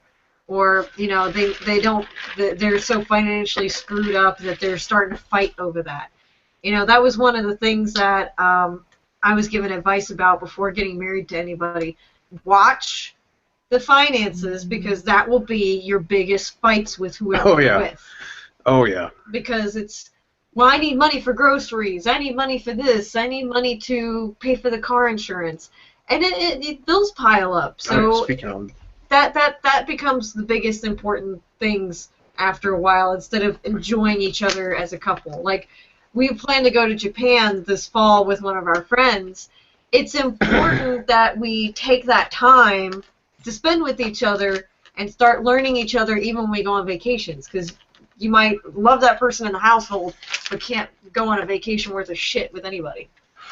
How those numbers look to you? Good. Okay. We'll see. Can't believe it. Shits and giggles, bought a lottery ticket. You know, I just can't believe $900 million. Like, fuck. That'd be fun to win. If I won that much money, I'd actually take a portion of it and start a donation sort of charity fund for people that don't have a whole lot, you know. I mean, I grew up in a weird circumstance where it's like I had a foot in the door to having a really good life and then not so much. So I know what it's like for people to not grow up with, like, hardly anything at all. And to, like, start something that could help people out, like, and get on their feet and get back to where they need to be. That would be something good. He's the fucking one dude who won the lottery and shit. He he honestly said, what, you know, when they asked him, like, what would you do with all that money? I just buy Coke and hookers. I saw that too. well, at least he's honest. I'm like, for real? Yeah, well, okay, that's not the answer we're looking for, but okay. Yeah, that's not the answer we're looking for. Well, guess what? It's probably what most people would do. Oh, yeah. Deathbat asks me, why does your political views on Facebook say communism? I thought I was independent. I am independent. I don't know why it says that on Facebook. I think you were being edgy. I was being so edgy that I cut the word communism into my forearm while listening to Screamo. I'm kidding. You want to be Russian? Oh. Let's see. I want to be Russian. I'm like, fairly, I think I'm partly Russian. Let's see. Hey, some guy, do you think it would suck being the Hulk? Yes and no. I mean, you'd have to be on, like, depressants all the time to keep from fucking losing your mind and beating the shit out of everything in front of you. What do you guys think? It's kind of a random question. I don't know. I think it'd be alright. You just walk around as the Hulk all the time and, like, knock buildings down with your giant Hulk penis. I don't know. You know. No, I'd have scientists study like the material his boxers are made out of. It's so fucking stretchy. How about this one? How did you get into typo, Stevie? Typo negative. How did I get into them?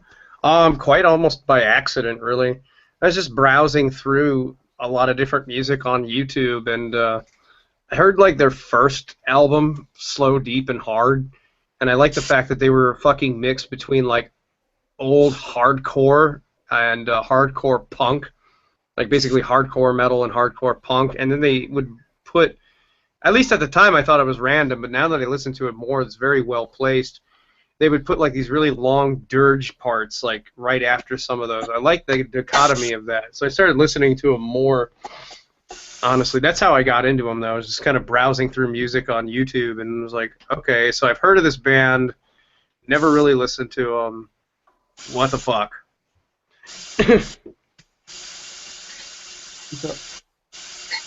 Oh, I saw that one. That was a friend request one? Yeah. Oh, the guy asking about friend requests, and I haven't added you. I don't have anything against you. It's just, it takes me so long to get around to adding people, and sometimes I'm not always 100% comfortable with adding people to my personal Facebook, simply because, you know, I mean, like, you might know me through my content, but you don't know me. So it's nothing against you at all. It's just, you know, it's like a comfort thing. Other people in the past have screwed it up for everybody. What's up? Other people in the past have kind of screwed it up for everybody. Yeah. Like, I've had, like, people like Marvels and shit, like, come into my friends list under the guise of other people's accounts and shit, so that really fucked it up. Oh, yeah. Or scared the crap out of people. Yeah. Yeah. So it's nothing against you. And anybody else that does eventually stumble across my page, like, it's nothing against you at all if I don't add you, or if it just takes me forever. Like, what ends up happening is, like, even people from Stout's VIP lounge, I have friends in there, but I'm, like, very selective of who I add because, you know, there's a lot of people I know on my Facebook, I just use it to talk to. Fuck asthma. I may not have their phone numbers anymore. Yeah. Oh, and speaking of VIP lounge, if anyone is searching that up on Facebook, and if I don't approve of you, no offense, but I want to make sure that your profile is legitimate and not a spam account, as well as make sure you're not an edge-tard like Marbles. Yeah, because we don't need that. Yeah, basically what ended up happening with that is just like that video that got posted on the internet that was without consent of either of us. Yeah, that shit just happens when you add people that you don't really know that well. So like I said, it's more of a comfort thing, and I know that not everyone out there who wants to add me wants to do that. Some people legitimately would like to get to know me. Actually, the person who asked the question about typo, we became friends that way, and she's friends with Becky too. So sometimes it's all good. It's a matter of, like, talking to you a number of times, finally getting to know you, and having a little more than just a handful of conversations. It makes it a little bit less apprehensive. Because basically what happened, long story short, without getting into all crazy details, Stevie had a fangirl friend that decided she wanted to meet Stevie and went psychotic on both me and him. Yeah, it's a big, long fucking drama fest, but when you add people you don't really know all that well, that shit'll happen. Now, moving on. Mortified Productions asks, what are you guys' 3 favorite horror games? Well, it depends on, like, what you mean by, like, horror games. You talking more like Amnesia, or... I've got to go find some. What are you doing? I'm going to go find some. Oh, we've got a whole bunch of horror games. Honestly, if you're talking about like Amnesia type games, I definitely love the Amnesia series. But overall, I love the Fear series. Not so much the third one because they really nerfed the combat engine in that. It wasn't as fun. Loved the second Fear game. That was awesome. honestly, I think like the hospital level in that was honestly like it was one of the first like fucking video game levels, even since Doom 3, that really creeped me out. Because Doom 3 wasn't scary, it was more frustrating because I couldn't fucking see anything. Look, it's a blind simulator. Dead Space is another good one. Oh yeah, I played a little bit of Dead Space at a friend's house. That was really, really crazy. Get really drunk and play that game in the dark on a fucking 9.1 surround sound system. That's what I did. Holy shit! He's turning off the lamps, yo! Yeah, that's pretty much exactly what happened. I don't know if BioShock could qualify as a horror game. I guess it is. It has a very creepy atmosphere, but it's not really horror 100%. But I will say, every time a Big Daddy shows up, I usually shit my pants because those guys are fucking assholes. I'd probably say my favorite horror game is Silent Hill 2. I really like the story in that one. I've got the remastered version of that and number 3 for PS3 out in the other room. Here's the giant fucking box of video games. We've got old... yeah, we got old PS1 games in there and a few Dreamcasts. I also like All right, let's see. the first Resident Evil remake. That's a really good one. Yeah, take a look at this. We got Fatal Frame 2 here. No, the director's cut with the Crimson Butterfly, and then the sequels after that, the Tormented 3. Oh yeah. First time I played. Silent Hill 2 is one of my favorites. I like how fucked up that one got. I gotta get better at playing Silent Hill 3 so I don't throw a controller through the window at its piece of shit combat engine. I mean, I'm getting killed, like, just... I hadn't really played that one much, and I always got killed by the fucking dog things in the start. I'm like, for real? This is as far as I may get. Silent Hill Revelations? Stay away from it? Yeah, I know. I already know that. Hold on. Let me see. I'm at table. It's a movie that's based off of Silent This Hill. isn't really horror, but... Have you seen any Sailors? I've heard about it. Have you seen any Sailors? Oh god, I hated that part. Shenmue is a fucking weird game. I like that game. I've been to that town. It's in Yokosuka. Sailors? Well, no, he's trying to look for sailors, and then you end up doing like a warehouse race with. Hey, prepare to there's shit. an old man. Hey, look, I found Death There you go. Proof. Where's their CD? Oh, I don't have it in here. What the fuck is wrong with me? I don't know. And this is a bit There's a local band. They don't perform anymore, but I have their CD in the household, and I wish they were still going. I'm gonna have Stevie do a review of this band, Death Proof. There you go. They're like a Christian metal band, but they're not like anything you've heard before. These guys were really great, and Oh, wow. and I really wish that they were Feel around. old. Look at the demo. Resident Evil. It's got Dino Crisis demo on it. And then here's Death Proof, that local Charlotte band that was really great. Well, they're not really Charlotte, they're Greenville. Oh my god. Is this what I think it is? Feel old. An actual PlayStation Underground disc. Don't judge. I don't judge. This is bad as fuck. What's on this? You have the Crash Jersey- Bandicoot, Tomb Raider 3, Bugs Life, Bomberman World, I have them in here. Twisted Metal 3. Fuck, dude. Why do they do cool shit like this anymore? I got Gex. Gex, the Gecko. Voiced by Dana Gould. Choo Rocket Fever. Jesus. Edge the Hedgehog. Hey, I actually liked that when it came out. Don't I like judge. Shadow the Hedgehog too. Oh, I guess I have autism now. No offense. I don't understand like what the correlation between that is. This is an awesome Yeah, that is a very awesome game.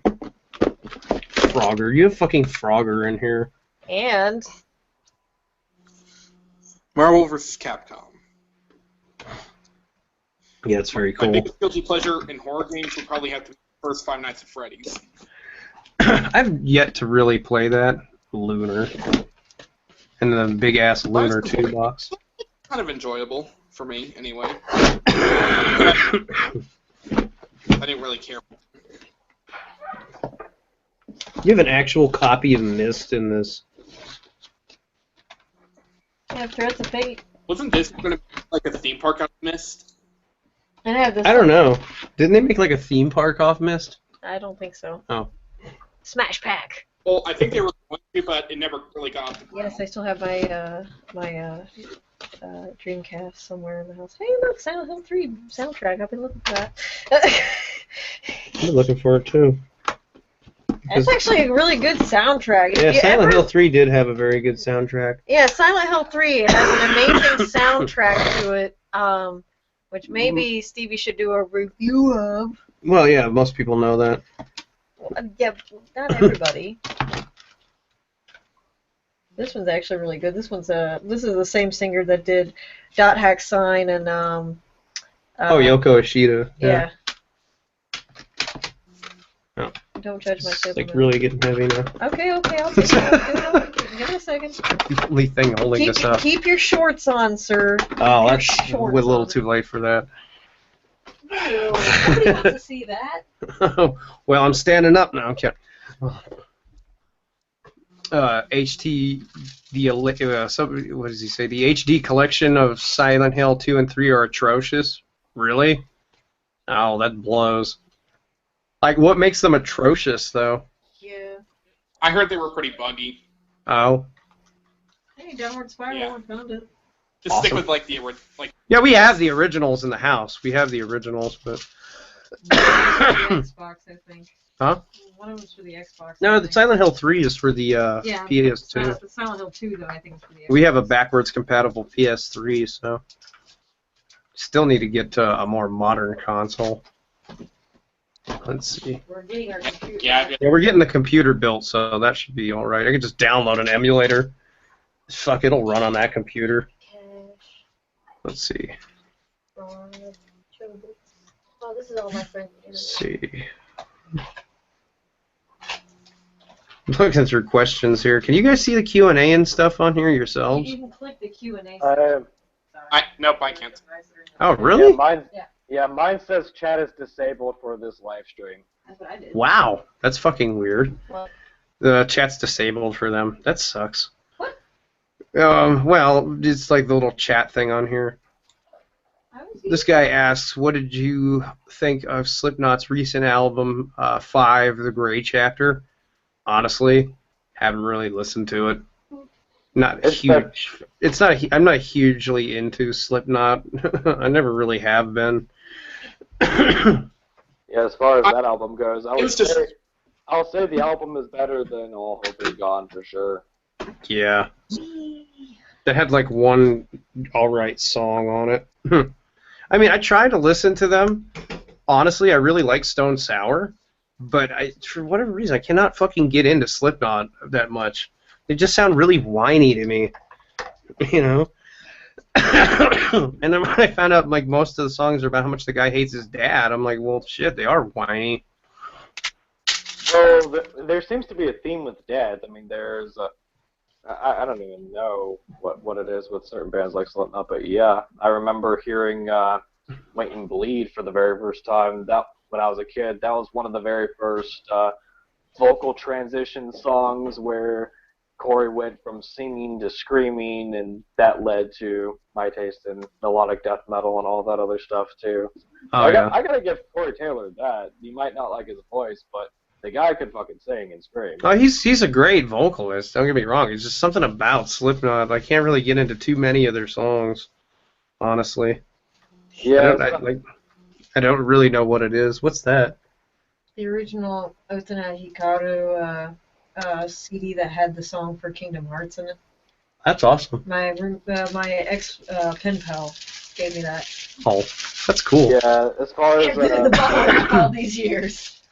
as far as what you were talking about, there might be Slipknot just might be a band for you personally that is a song band. Like you might like songs like Wait and Bleed. I don't know if you like that song or not, but I do. I I like that song. I like what was the fucking one that was on the Resident Evil soundtrack? I like Spit It Out. I think mainly just like stuff around the first album era, first and second, like the Iowa's self-titled fucking and crazy. Iowa. Iowa Iowa is was really fucking good. insane. If they could have just stuck to that kind of rawness, I would have probably been able to get into them more. But considering the dude like had a mental breakdown recording some of the songs on there, I don't know. Maybe the that guy wouldn't be a was healthy cutting thing. himself and puking on himself. Like there's that, and then you have Devin Townsend that made Alien, for example. Like the guy literally stopped taking bipolar medication just to write Alien, and this was back when he was doing drugs and alcohol, and he still maintains great songwriting abilities. And it's just like, holy shit, this guy's a genius. Like Frank Zappa on steroids, pretty much. Frank Zappa on. Have you ever seen bipolar the disorder. bonus footage from the Syncestra like DVD where he goes and shows the fucking studio he recorded it in, like totally He was so high doing that. Oh my god! It's like, come up here and I'll show you around. like watch a Devin Townsend interview now, or go to a Devin Townsend interview from. Music. But no, go ahead. I was gonna say, like, you look at interviews from like 2006 and below, you can notice a significant change, and then go to an interview from 2009 to 2016, and then you watch the older interviews. There's so much difference between Devin Townsend of then and now. Yeah. His music has gotten a lot more mellow, even the heavy stuff, and I don't mean like mellow like it's weak, but you can tell he's calmed down a lot. And the thing about Devin too, in that particular time, Strappy Young Lad was taking a lot of toll on him because of his bipolar disorder, and back when he did alcohol and drugs, and when you mix that shit with bipolar disorder, that really, really fucks you up. Whereas there's some people that can do the really heavy shit like Devin, but they can turn it off in an instant. Devin wasn't like that. Yeah. But one thing I love about Devin, though, is that he's very unapologetic when it comes to his music. He doesn't compromise with anyone. He puts out whatever he wants, when he wants. Hold on a second. From Games is my folder. Okay. Yeah. What's up? I'm just looking. I was seeing if I can't find that Death Proof stuff. Ah.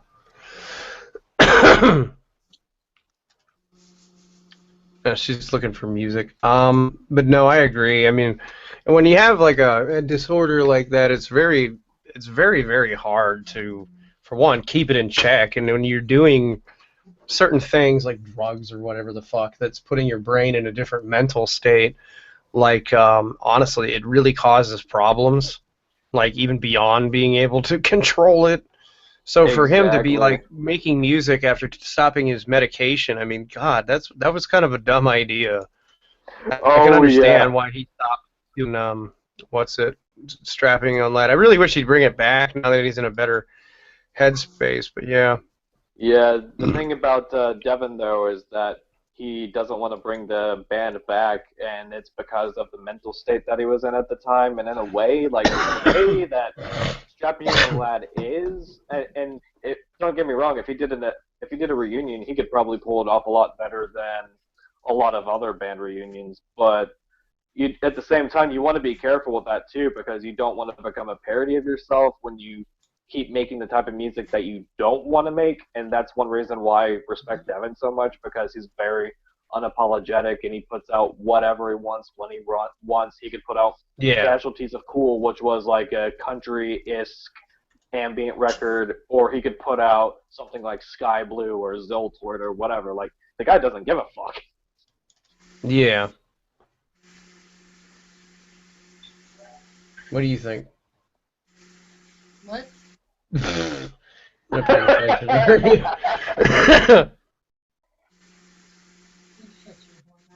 Let's see. 2 questions for everyone. What are your thoughts on Konami's terrible treatment of Hideo Kojima and expectations of Kojima's newest venture, Kojima Productions? Konami. They can suck my fucking dick for how they treated that guy. Fuck you guys. They still need to finish Metal Gear Solid 5 Phantom Pain. Hashtag I was going to drag something out so I can share something with them. Give me a second. Dude, I think- I've played this comic game since I heard about that shit. I mean, what the fuck? That was Yeah. the cat. She hit the rubber thingy. Yeah, she's hitting like the little door stopper thing that goes. Yeah, like, I haven't played Phantom Pain, but I heard that the game was unfinished because Konami was wanting to rush Kojima and all that other shit. There was supposed to be episode 3 where you got to see Sorry, guys.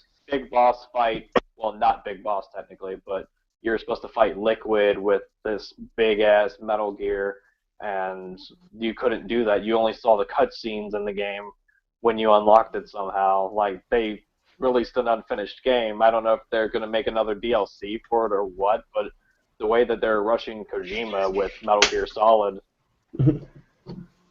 I'm having a clap because that's the only way Coda doesn't paw at Yeah. the wall.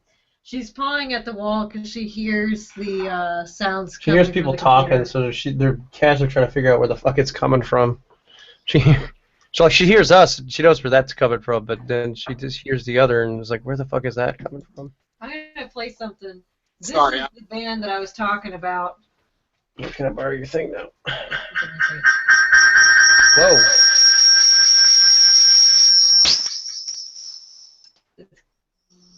Not really gonna work. No, it's not. Here, let me try it. Crap. Sorry, guys. I broke the third wall. Fourth. Fourth. I sent it in the chat. Okay. I killed everything. I'm sorry. The chat on here. Yeah. Oh, okay. Ta-da! All right. So this is the band she was talking about. All right.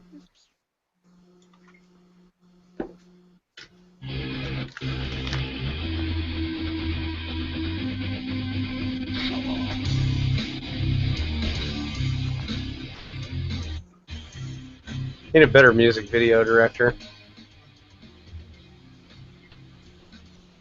At first, it kind of reminded me of Sepultura a little bit. Yeah. Not bad for a local band, really. Yeah.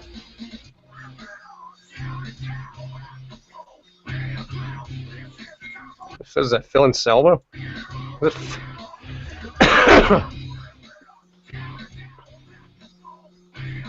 Aren't Pantera initially from North Carolina? What? Isn't Pantera initially from North Carolina? Or I is think that, so. I'm not sure. I mean, I think some of the members are. I'll give it to you in a second. Jesus.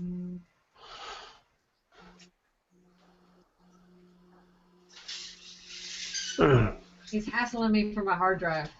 Yeah. My hard drives. You need your hard, throbbing drive. No, but that band is used to be from here. They're from the Greenville area.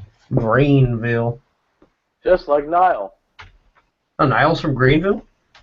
Yep, and another fun fact about Dallas, the frontman of Nile, he's from Fayetteville, North Carolina, where I grew up. Yay! Wow. That's actually fucking awesome. I actually found that out last night, too.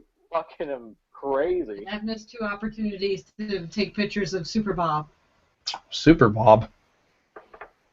You've never heard of Super Bob? I've heard of Super Joint Ritual.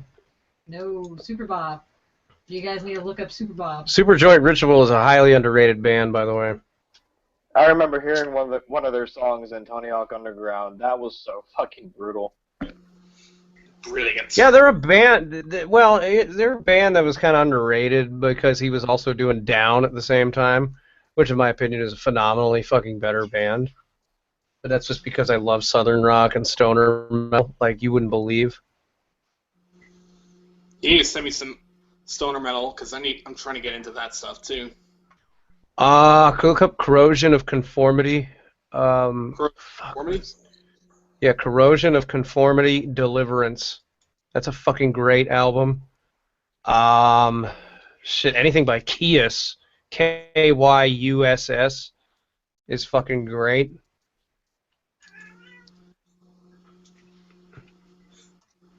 Let's see. I'm trying to think of some other ones. Fuck. Down, like I said, is good. Depends like on what kind you like, because it depends like what you consider stoner metal.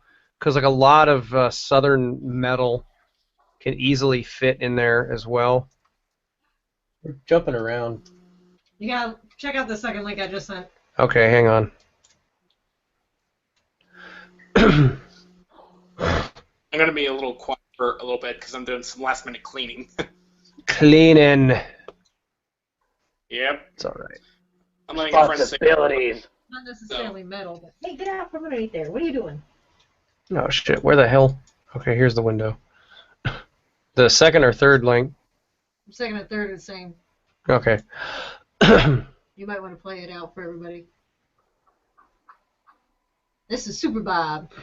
They're a little bit of a rap mix, but I like it. Well, I'm waiting for it to load because computer's kind of doing a lot. In fact, I'm just gonna crash Firefox because I don't need it right now. Speaking of music, I gotta share something to Stevie. I know Becky saw it, but I don't think Stevie saw it yet. Hang on, my computer's doing a lot. What's up, dude?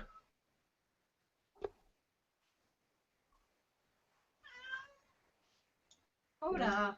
What's up, Stout?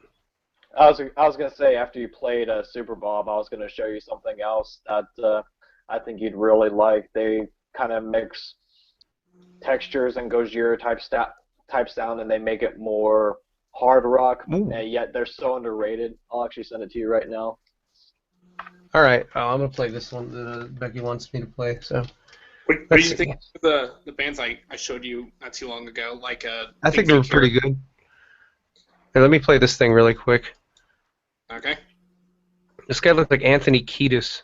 Is he rubbing blood all over himself? Or off himself? What the fuck?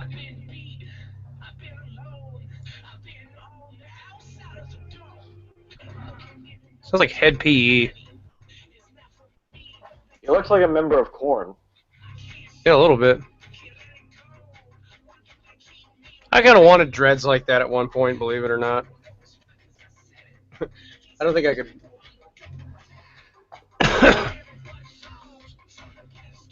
Imagine getting that band on the Great American Demise. I actually kind of like it.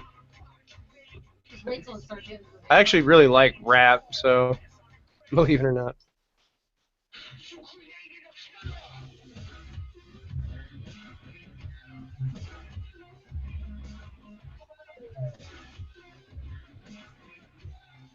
Yeah, that's not bad at all, actually. They're out of Washington, D.C. They're not bad.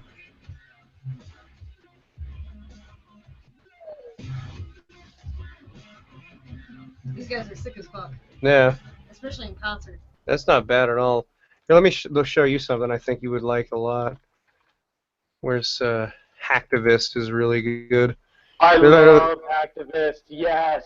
They're like basically gent metal, rap. They're basically like Gent Linkin rap. Park, They're basic. They're basically like the Linkin Park of gent.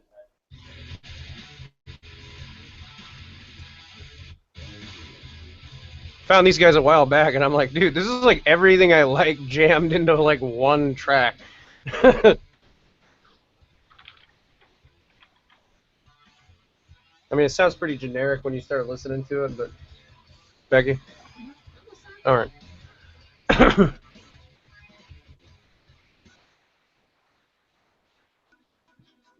Just wait till this guy starts fucking spitting. That's fucked. Dude, if zombie apocalypse fucking happens, I'm blasting this shit in my headphones. I'm going out there with a fucking automatic 12 gauge, and I'm gonna get a fucking body count going.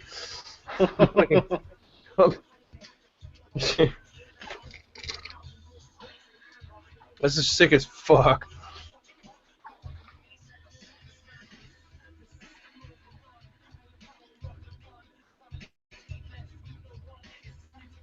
They're from the UK? I didn't know that. I gotta stop playing that because this is a live stream and I'll probably get copyrighted for that. Fuck asthma. Seriously. Sorry, guys. Sorry for my emphysema. Oh.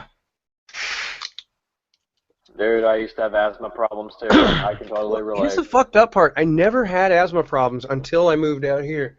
The desert of Nevada is so fucking dry that the only pollen I really had to worry about was like ragweed and shit, and like mulberry, whatever the fuck that is.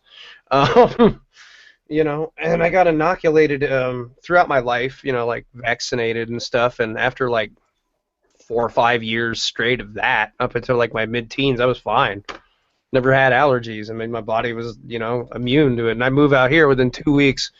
Like, do you remember that one video I put up shortly after I moved here where it just looked like shit? Like, I'm snotting and I'm like, dude, the allergies are killing me. It's like the second video I put up after I moved here. Wow. Yeah.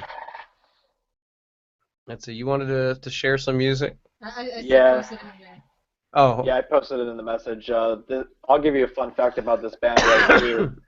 They're from France, and they have a sound that mixes sounds of Gojira, Alice in Chains, Porcupine Tree, Devin Townsend, and they have metal, grunge, progressive, and all these other sounds, and they sound like they could be on the radio too. And how I actually heard about this band is from my friend Marson from the band Ramage Inc. They were on the 7th episode of The Great American Demise, and he was talking about that band too, and I just remember hearing that track that I sent you right there. That really good stuff right there, dude. I think you'll really like them.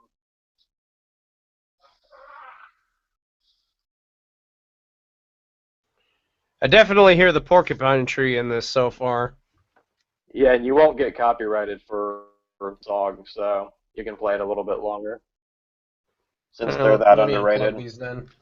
Well, definitely hear the Porcupine Tree in it then. Remember, keep it under a minute. Yeah.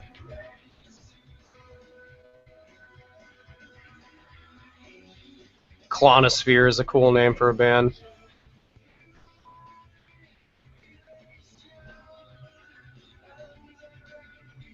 He's got a good voice. That's one thing about French. Okay, that's cool.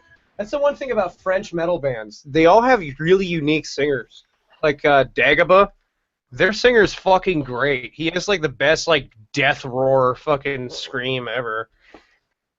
Oh yeah. Oh wow, I hear the Alice in Chains in his voice now. Oh yeah, and I noticed another thing too. Okay, I'm subscribing to this band. This is great.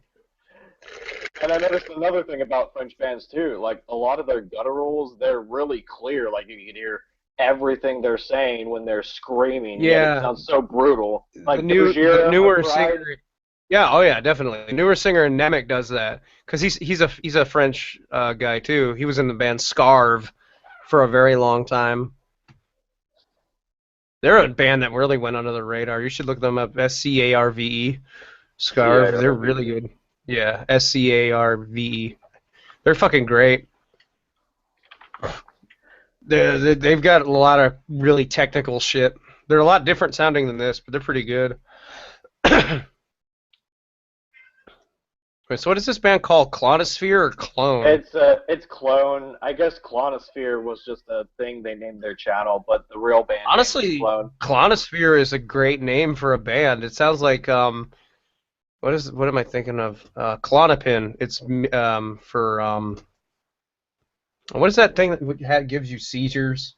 You see, I think it's Clonosphere in French, but I think for America they released it as Clone. I'm not sure. Klonopin. I was thinking it sounds like epilepsy medicine. I know I'm putting Hacktivist back in my fucking headphones again. I love that shit. I was blasting that shit playing fucking Killing Floor, man, just racking the fucking kills up. Oh, that game is way too fun. Let's see. Let me go back to the window now. Wait, why do I have them like one in each? I have two fucking monitors. What am I doing? Let me go back to the Q&A. I'm tempted to buy a shirt from this band.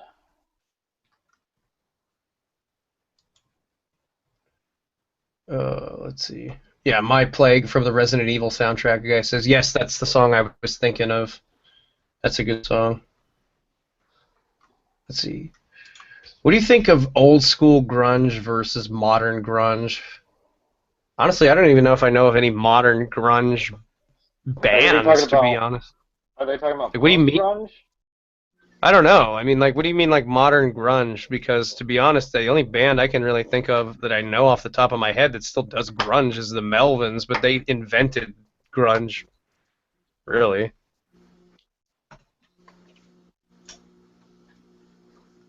I mean, I like some post-grunge bands like Breaking Benjamin, for example.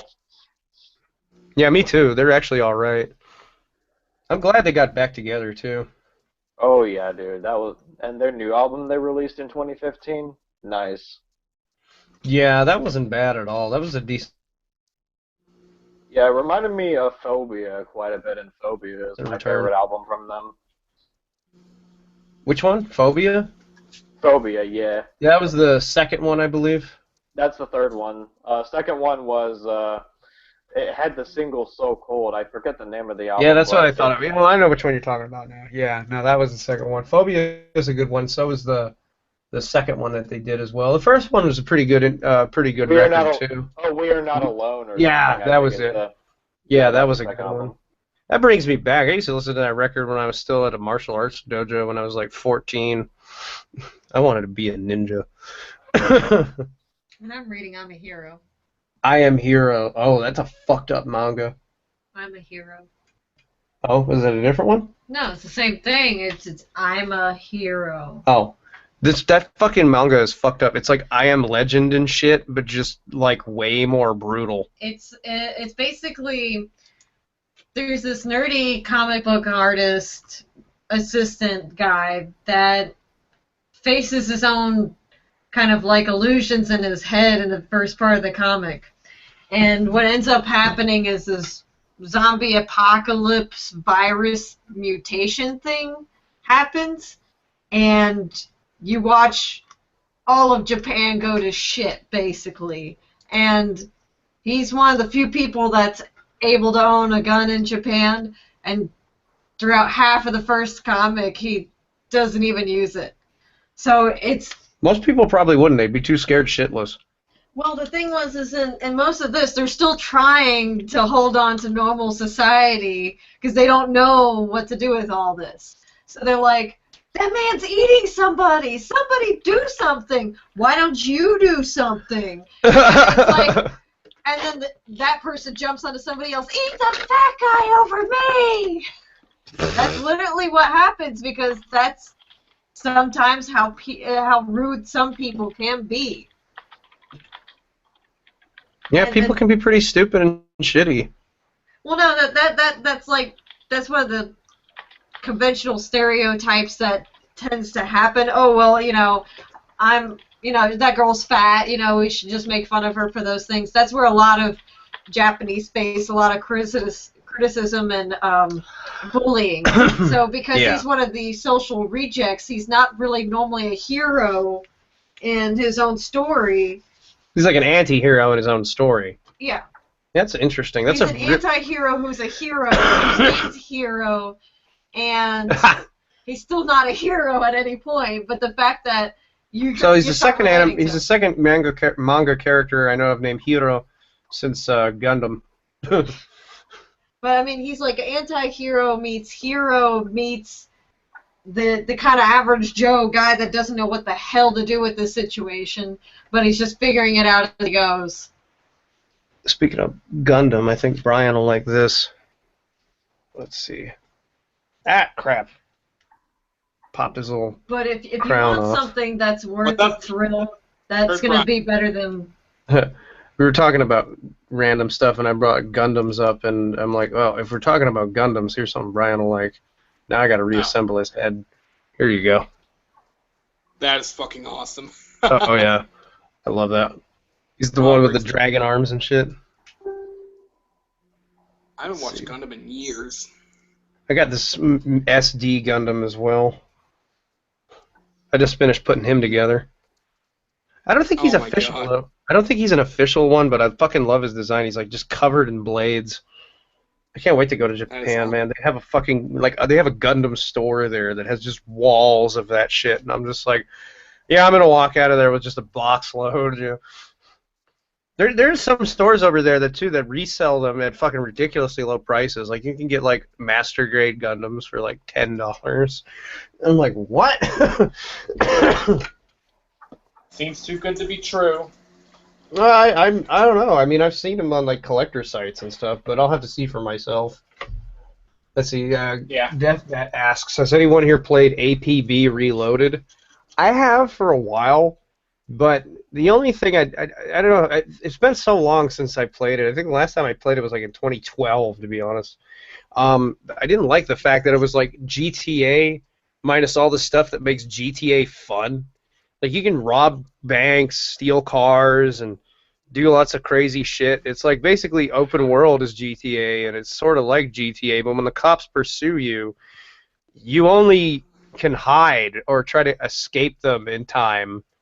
You can't just like it's stupid. It has a combat engine that, for one, if they fixed it, then that's cool. At the time, it fucking sucked. It had no auto aim. Like you couldn't lock on, for example. I mean, to even fucking fight anybody, I mean, if they were more skilled than you, it was just a losing battle every single fucking time. But even more, like if the cops are pursuing you, you can't just shoot the fucking cops. You know, if you're getting arrested by the cops in the game, there's no other fucking choice you have but to get arrested. I didn't like that. I'm like, okay, so what? I'm fucked. Why am I playing this game? This isn't fun. You know, it's basically like the premise was that it takes place like kind of in our time in a city where like the crime rate was getting so fucking nuts. Basically, the cops were given the power for martial law over criminals. You know, they could just fucking do whatever the shit they wanted to. So the cops are just about as corrupt as the fucking criminals, except the criminals are actually sort of, in a way, kind of the good guy. And it was really highly stylized, too. It was a really interesting concept. But when I played it, there were certain things I liked about it. I liked the fact you could bring in a MMO your own custom soundtrack for whenever you get in your car. That was an interesting idea. I liked the vehicle customization options, and there were so many things it could have done right, but it was just so fucking poorly realized. You know, like I'm sure, like some asshole decides to steal all the loot that I robbed from a bank robbery out of my car, and I corner this asshole with like my rifle, and like some dude shoots me in the back of the fucking head, and I try to, when I come back like respawn, I try to get him. I'm like, dude, this is a terrible combat engine, because it's a third-person game, and it's like I can't aim, I can't fucking lock on. Fuck this. If they fixed all that shit, then maybe I'll check it out again, because, yeah, it was an interesting idea. I thought this comic's better than The Walking Dead, and that Let's says a lot. see. Another question for the gang. Del Toro is going to team up with Hideo Kojima to make games, books, anime. What are the possibilities? He needs to go back and do Pacific Rim before anything else. Yeah, fuck him for what he did to fucking Pacific Rim. Now, honestly, I was fucking damn excited for Pacific Rim 2. He shit-canned it to go work on a fucking movie called The Fantastic Voyage. What is that? It's a remake of that dumbass movie from a long time ago where they shrink people down and go into a guy's like bloodstream in his body and shit. If anybody remembers that, of course they won't, because you know what? It sucks. Why the fuck would you scrap Pacific Rim for that?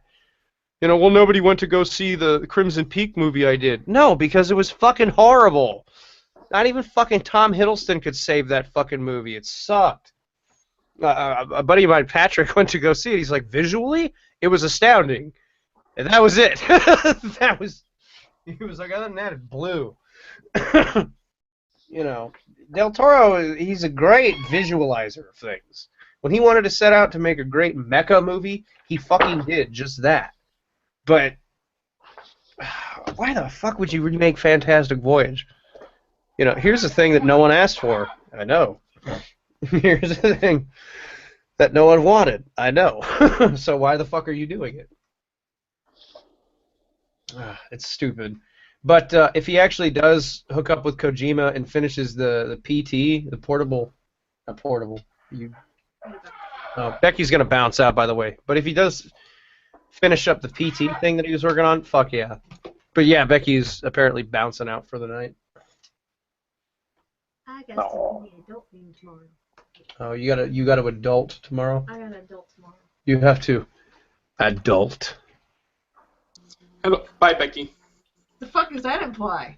I don't know. They always, when I was younger, associated the word adult with porn. Maybe you, but that's called sleeping. That's my porn right now. Porn. Porn as an adult is Oh, going to sleep. I want to sleep so hard. No. The adult thing nowadays is like when we were kids, we all hated nap time. As adults, we're like, Are you fucking serious? I love nap time. I want my nap time back. Are you serious? I loved nap time as a kid. All right, Kikis. Bedtime. Go follow your mama. Come on, bedtime. Go follow mama, kitty. Yeah, I get both cats following me. She starts going to the bedroom, and then there's a herd of cats following her. Let's see. I'm going to stay up for a little bit, though. Let's see. There was a question in here that I wanted to see. What are your thoughts on Coal Chamber and Devil Driver? Yes. Yes to both, but wow, that was a big difference, like from one project to the next that the singer, decided to do. Dude, Devil Driver, I remember hearing their song Die and Die Now. That was one of the most brutal fucking songs that I heard when I was a kid. That song came out in like early 2000s. Yeah, I think they started being a band in like early 2004. Because I know that Coal Chamber's last record that they did before the one they have now that I bought in like 2003.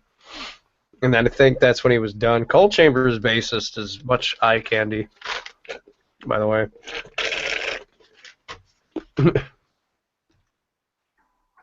But I like both bands, to be honest. I really do. Coal Chamber is a very unique nu metal band.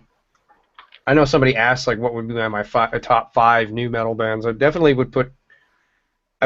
put Coal Chamber in there. I think Flaw and God, there's so many other ones that I know of. It's not just because they do like rap or whatever. I mean, it's actually nu metal is more like an era for heavy metal music, but it would definitely be Coal Chamber, Flaw, Deftones definitely would be in there. Fuck. It's like trying to pick between your favorite mutated children. Those would definitely be my fucking top 3, though. When I think of 2 more, I'll throw them in there. Let's see.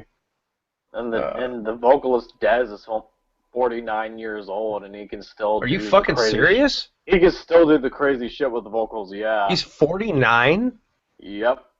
Wow. Well, I guess that isn't too surprising. Fucking Wayne Static was like 48 when he died, sadly. Let's see. There's another question here that was kind of cool. Let's see. No, that wasn't it. Where are you? Where the fuck was it? Okay. Here we go. At all of you, if you were to label an album title for your band project, what would you name it? Right now I'm working on one called Synthesis for my Axiom project, and the other one I'm working on is called Awakening. I would probably name an album Utopia's Demise, just like a song that I wrote a few years ago. That's fucking badass. You getting tired over there, by the way? Because you sound like you're getting like wiped out. Who, me? Yeah. I'm relaxed at the moment. I'm drinking some Jack Fire mixed with Devil's Cut mixed with Dr. Pepper. Kind of relaxing after a long day. Yeah, that would be pretty relaxing. Oh yeah, but yeah, I would definitely name Utopia's Demise would be an album name for sure. Yeah, that's a pretty badass name, honestly. I'll actually send you a demo that I did for the song too. Let's see. Who do you feel makes the best presidents out of the current candidates in all parties? I don't really like any of them, to be honest. I don't think jokes. Yeah, I don't think Bernie's going to be able to handle the fucking foreign political world right now. I mean, the fucking world politics right now. He would be a great VP. Honestly, I think Bernie Sanders would make an absolutely excellent Secretary of State. He would be a fucking phenomenal Secretary of State. I don't like Hillary because she's just full of shit. I mean, for God's sake, she's going up there saying, well, I'll go reveal the truth about UFOs if you elect me as president. No shit. She should disclose what they do at Area 51, which everybody already knows. They make spy planes and shit.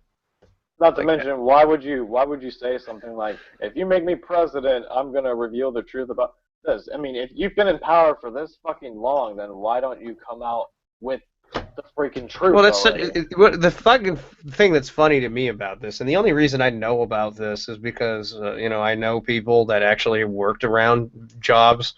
Mostly they did work. I'm not going to say too much, but like all they do at stuff like that nowadays is military communications.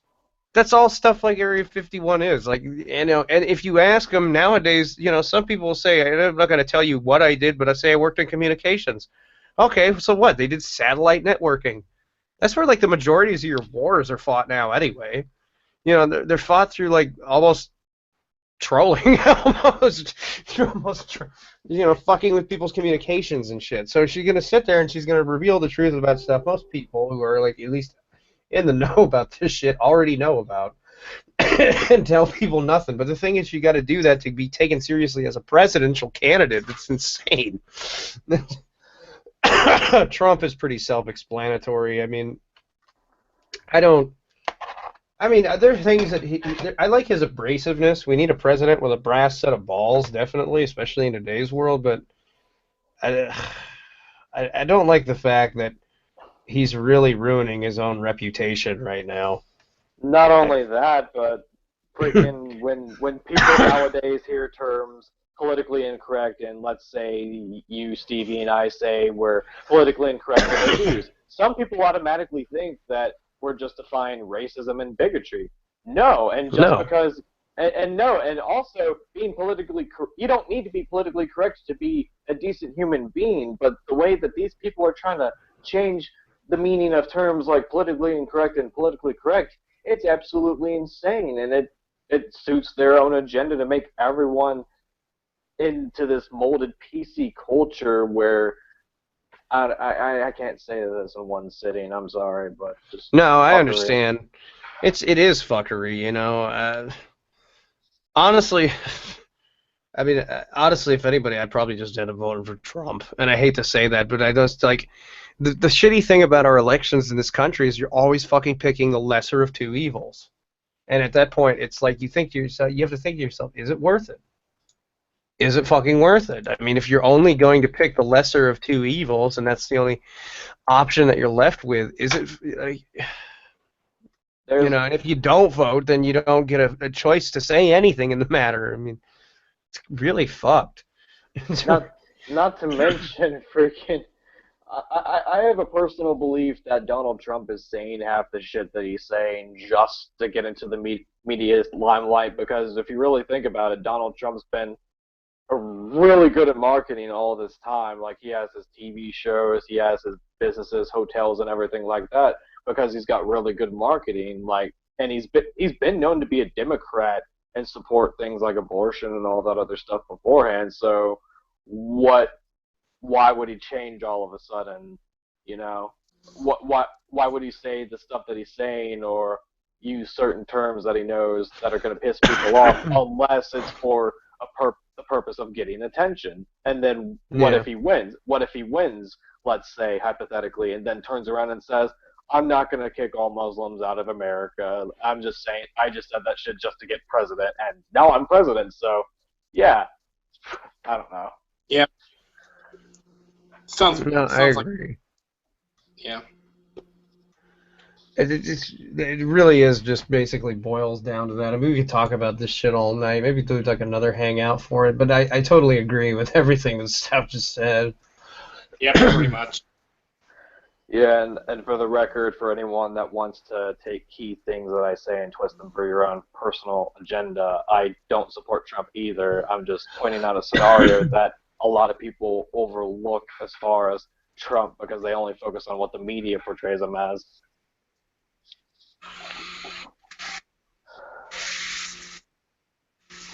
computer freeze.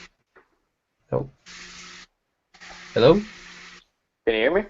Okay, my computer froze for a minute. Like, Did you hear everything I said then? I heard that you don't support Trump I up don't to there, support. and then it froze. Oh yeah, like I don't support Trump, and basically, like I'm just pointing out another side that a lot of people overlook because they're believing what the media shows them all the time instead of actually looking into different perspectives and looking into his history. Like because if you really look, he was a Democrat supporting a lot of Democratic stuff before. It's like why would he change all of a sudden unless he's using Yeah. unless he's exploiting Republican voters that think a certain way, and what if he's just doing this just to exploit the fucking batshit insane Republican voters? I mean, Well, a lot of them really. do that. A lot of them do that. Honestly, it's like voter baiting and shit. You know, they'll sit there and give people the impression that they're really in support of their particular position, and then they just fuck you over when they get into office. That happens a lot. Exactly, like some of these, what I don't like, what I'm seeing, especially in social media, is like they're acting like this is such a new thing with people like Trump or with Hillary. Like these politicians, they know exactly what's going on. They know how to manipulate the scenario. They have people, well, except Trump because Trump has his own money, but these other politicians have corporations paying them off. Yeah, he has a small loan of $1 million. Oh, the poor Trump. But you know what? Despite like 4 bankruptcies, he's actually had a lot of successful businesses as well. And like, what businessman and what businesswoman hasn't gone through bankruptcy or a hard time in their business? Yeah, bankruptcy well, here's the thing. Like, bankruptcy for people like that means a whole lot different than it does for people like us.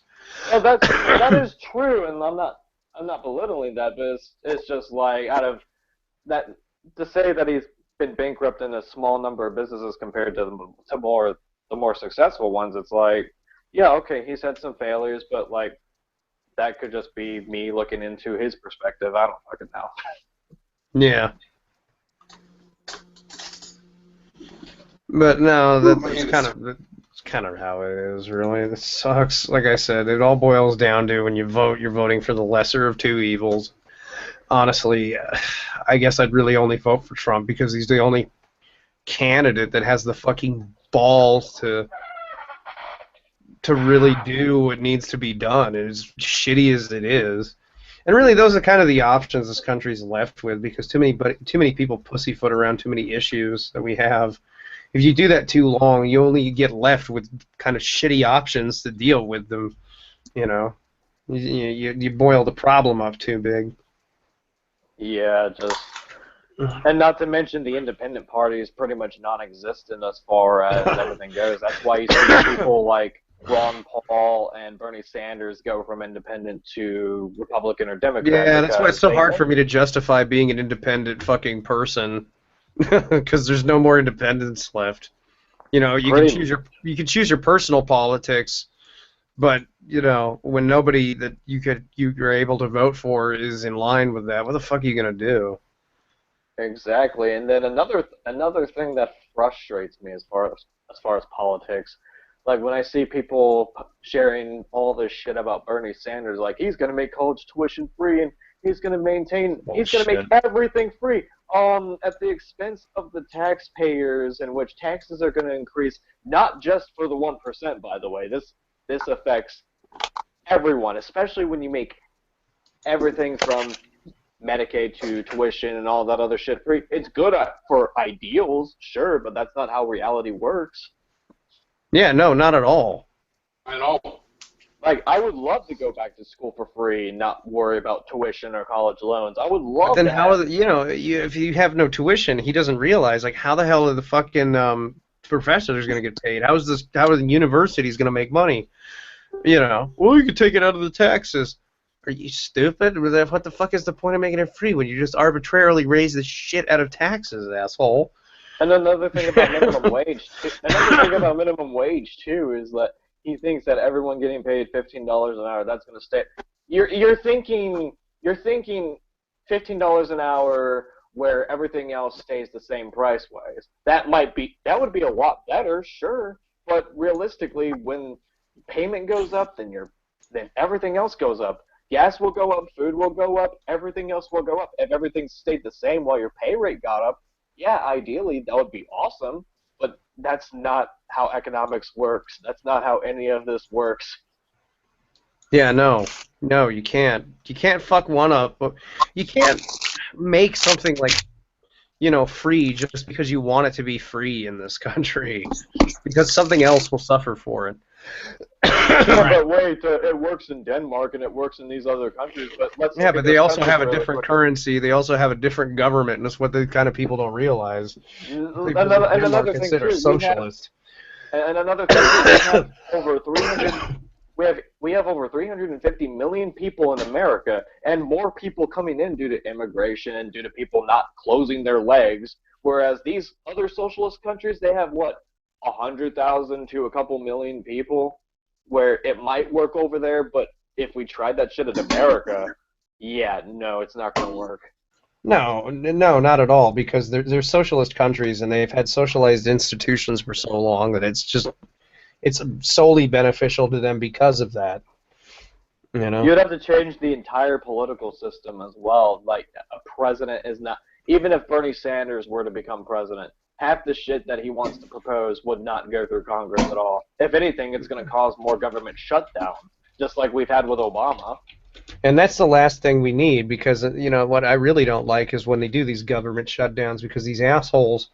And by the way, I will get to the question that I put up there, but I'm really kind of interested in this, what we're talking about right now. But these government shutdowns, fuck these assholes who do this, because what they're doing is they're fucking over their government workers. These are the people that work directly for these pieces of shit that they're fucking over when they do these shutdowns. Okay, I mean, especially the Department of Homeland Security. I mean, they get fucked every single goddamn time that happens. I know plenty of people that work for that, and every single time their pay, it doesn't get docked, but it gets held over until these assholes decide they want to go back to work. Well, hey, that's look at it. That's the Department of Homeland Security. These are the people keeping your fucking country safe. You're gonna sit there and you're gonna deny them a paycheck because you want to sit there and filibuster something that doesn't make a fucking bit of difference to anyone? Man, fuck that. Fuck it! We'll do a lie! That's really how I feel. That's really how I fucking feel. Oh, wait, Stevie and Stout are being gray. Too gray for me to process. No! You guys are racist bigots. Fucking You are bigots. Islamophobes. Fucking racist! Okay, the current question I have up, I think it was related to when we were talking about Devin Townsend. He said, I would say he's like Frank Zappa in a sense, though I wonder if he'll surpass the 60-plus records Zappa released in his lifetime. Though he's always kept a very consistent level of quality throughout his discography. Hell, the dude can get away with reusing riffs. That's how good he is when it comes to Oh, Dev. yeah. Oh, yeah. He does it. That's also influenced by like video game soundtracks as well, where you hear melodies being used over and over again, but they're revamped into something new. Devin Townsend's done it. Also, David Maxime has done it with some of his stuff as well. And Stevie, I will send you David Maxime Kick as well. I think you will really like him. He's very influenced by Devin, but he has a lot more Eastern influences as well. Oh, nice.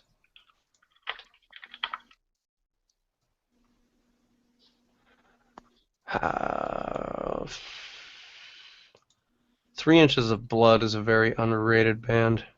I heard of them through Tony Hawk Underground too. Give me shut eyes! Give me shut eyes! Give me shut Give me shut eyes! I like the fact that their guitar player looked like Jesus Christ for a while. Here, let me shut these doors over here really quick. Actually, you guys just talk amongst yourselves because I'm going to be right back. So I'm going to put myself on mute, and I'll be right back. I actually discovered the casualties from Tony Hawk's Underground 2. Nice. Dude, Tony Hawk video games. Tony Hawk video games got me into music. I owe a lot to the Tony Hawk video game franchise for music, as well as Zelda and Jet Li's The One. along with these other places that a lot of people I think wouldn't think to find music first. Yeah. I actually got myself an ocarina for Christmas. You got the game Ocarina of Time, or you got an actual ocarina? An actual ocarina. My dad got me Ocarina of Time. Dude, awesome. I want to play Ocarina of Time again so bad. My mom got me the ocarina. I'm trying to learn the simple songs right now. Nice. Oh, you're gonna have an Ocarina of Time. Well, I have the game Ocarina of Time for the GameCube, but I have an actual ocarina with me. Okay, that's awesome. Play Zelda's Lullaby. I wish. I can play it on the guitar.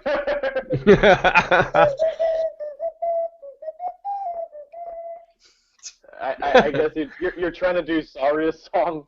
Yeah.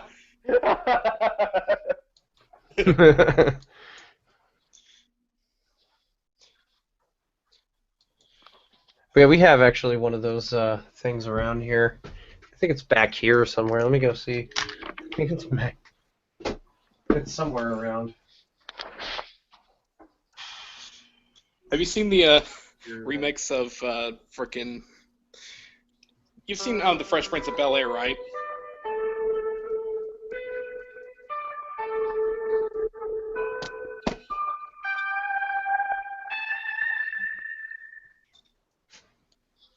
Yep. Darling, that's just gorgeous.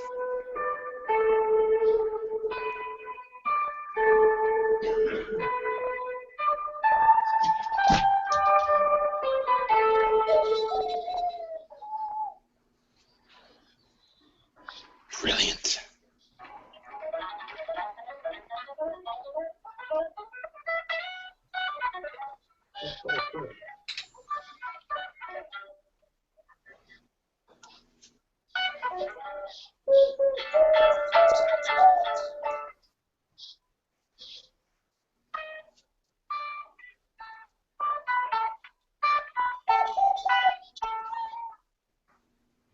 Yeah, can you guess this song, Wolf Tunes?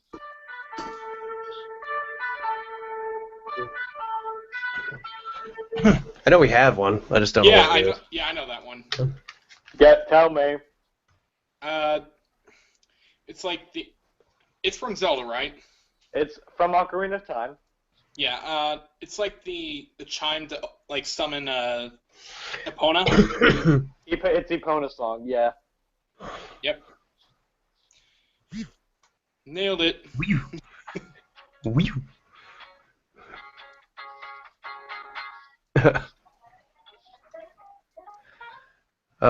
Let's see if there's any more questions. There's a whole bunch more, but I don't think I'm going to answer all of them because I'm getting kind of tired. It's almost like 1 in the morning. Yeah, and I have to head out of town, head to South Carolina tomorrow. Oh shit! No way. Yep, I'm heading to it's not too far. It's about a 3-hour drive. Because I'm picking up a friend who's gonna crash my place for a few weeks. So You're coming to Florida. You're coming to Florida afterwards. Yep. I will be coming eventually. I Come promise. Yes, and so will Becky and I. Yay! We should totally set up a weekend sometime. Yes, we definitely should. We all should. I know that Becky and I are going to meet up with Stout and Atticus at some point. And I've already met you at Ichiban. Oh, yeah. It was hot. It was hot in that convention. Ugh.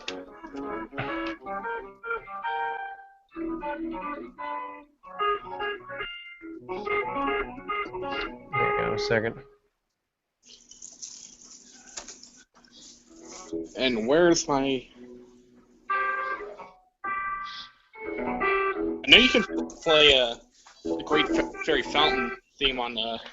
I haven't mastered it completely yet.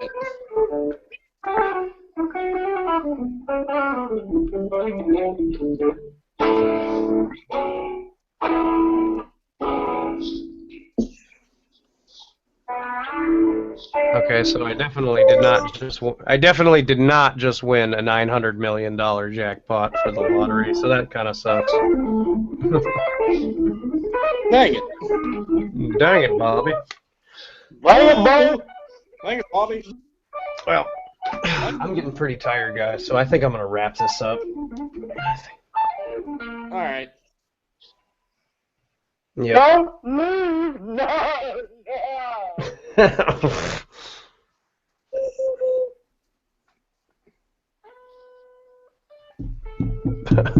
I'll play a lullaby for Stevie before he heads off to bed. Yeah, because this is hosted on my channel, so when I close this, though, it's gonna knock you guys off.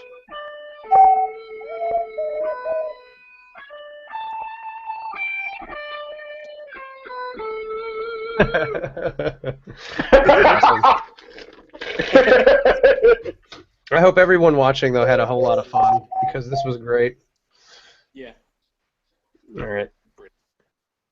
So, yeah, you guys want to announce your channels? Everybody knows what channel I am, because you're watching it on my channel, so... I'll be adding more videos to my channel. My channel is called Wolf Tunes with a Z at the end, because, well, why not? I do music reviews and taste test videos. Oh, God. That's what I'm going to be doing on a more regular basis. Nice, and I will be pushing you, Mr. Wolftoons. Please do. I need the encouragement. I will push you so hard, you're gonna be great. Push me, big boy. Well, that's a fun way to end this. Push it. Yeah. Indeed. And for Stevie's viewers that don't know who I am, my main channel is official GATG. That's where I do a variety of videos, from music to rants to reviews, and my video series The Great American Demise, where people promote other musicians along with other stuff, and you can check it out on there. Have good times with me. But yeah, and everybody knows who I am because you're watching the stuff on my stuff. So I hope everyone had a great. My name's Anisi. Oh, my. God damn it. That's a secret. Like I pull shit off like a mask. No, a mask made of like belly skin. Ew. But no, I want to thank everybody that came to check this out. Definitely going to do this next week, next weekend too. So yeah, until then, everybody, take it easy. Hooray!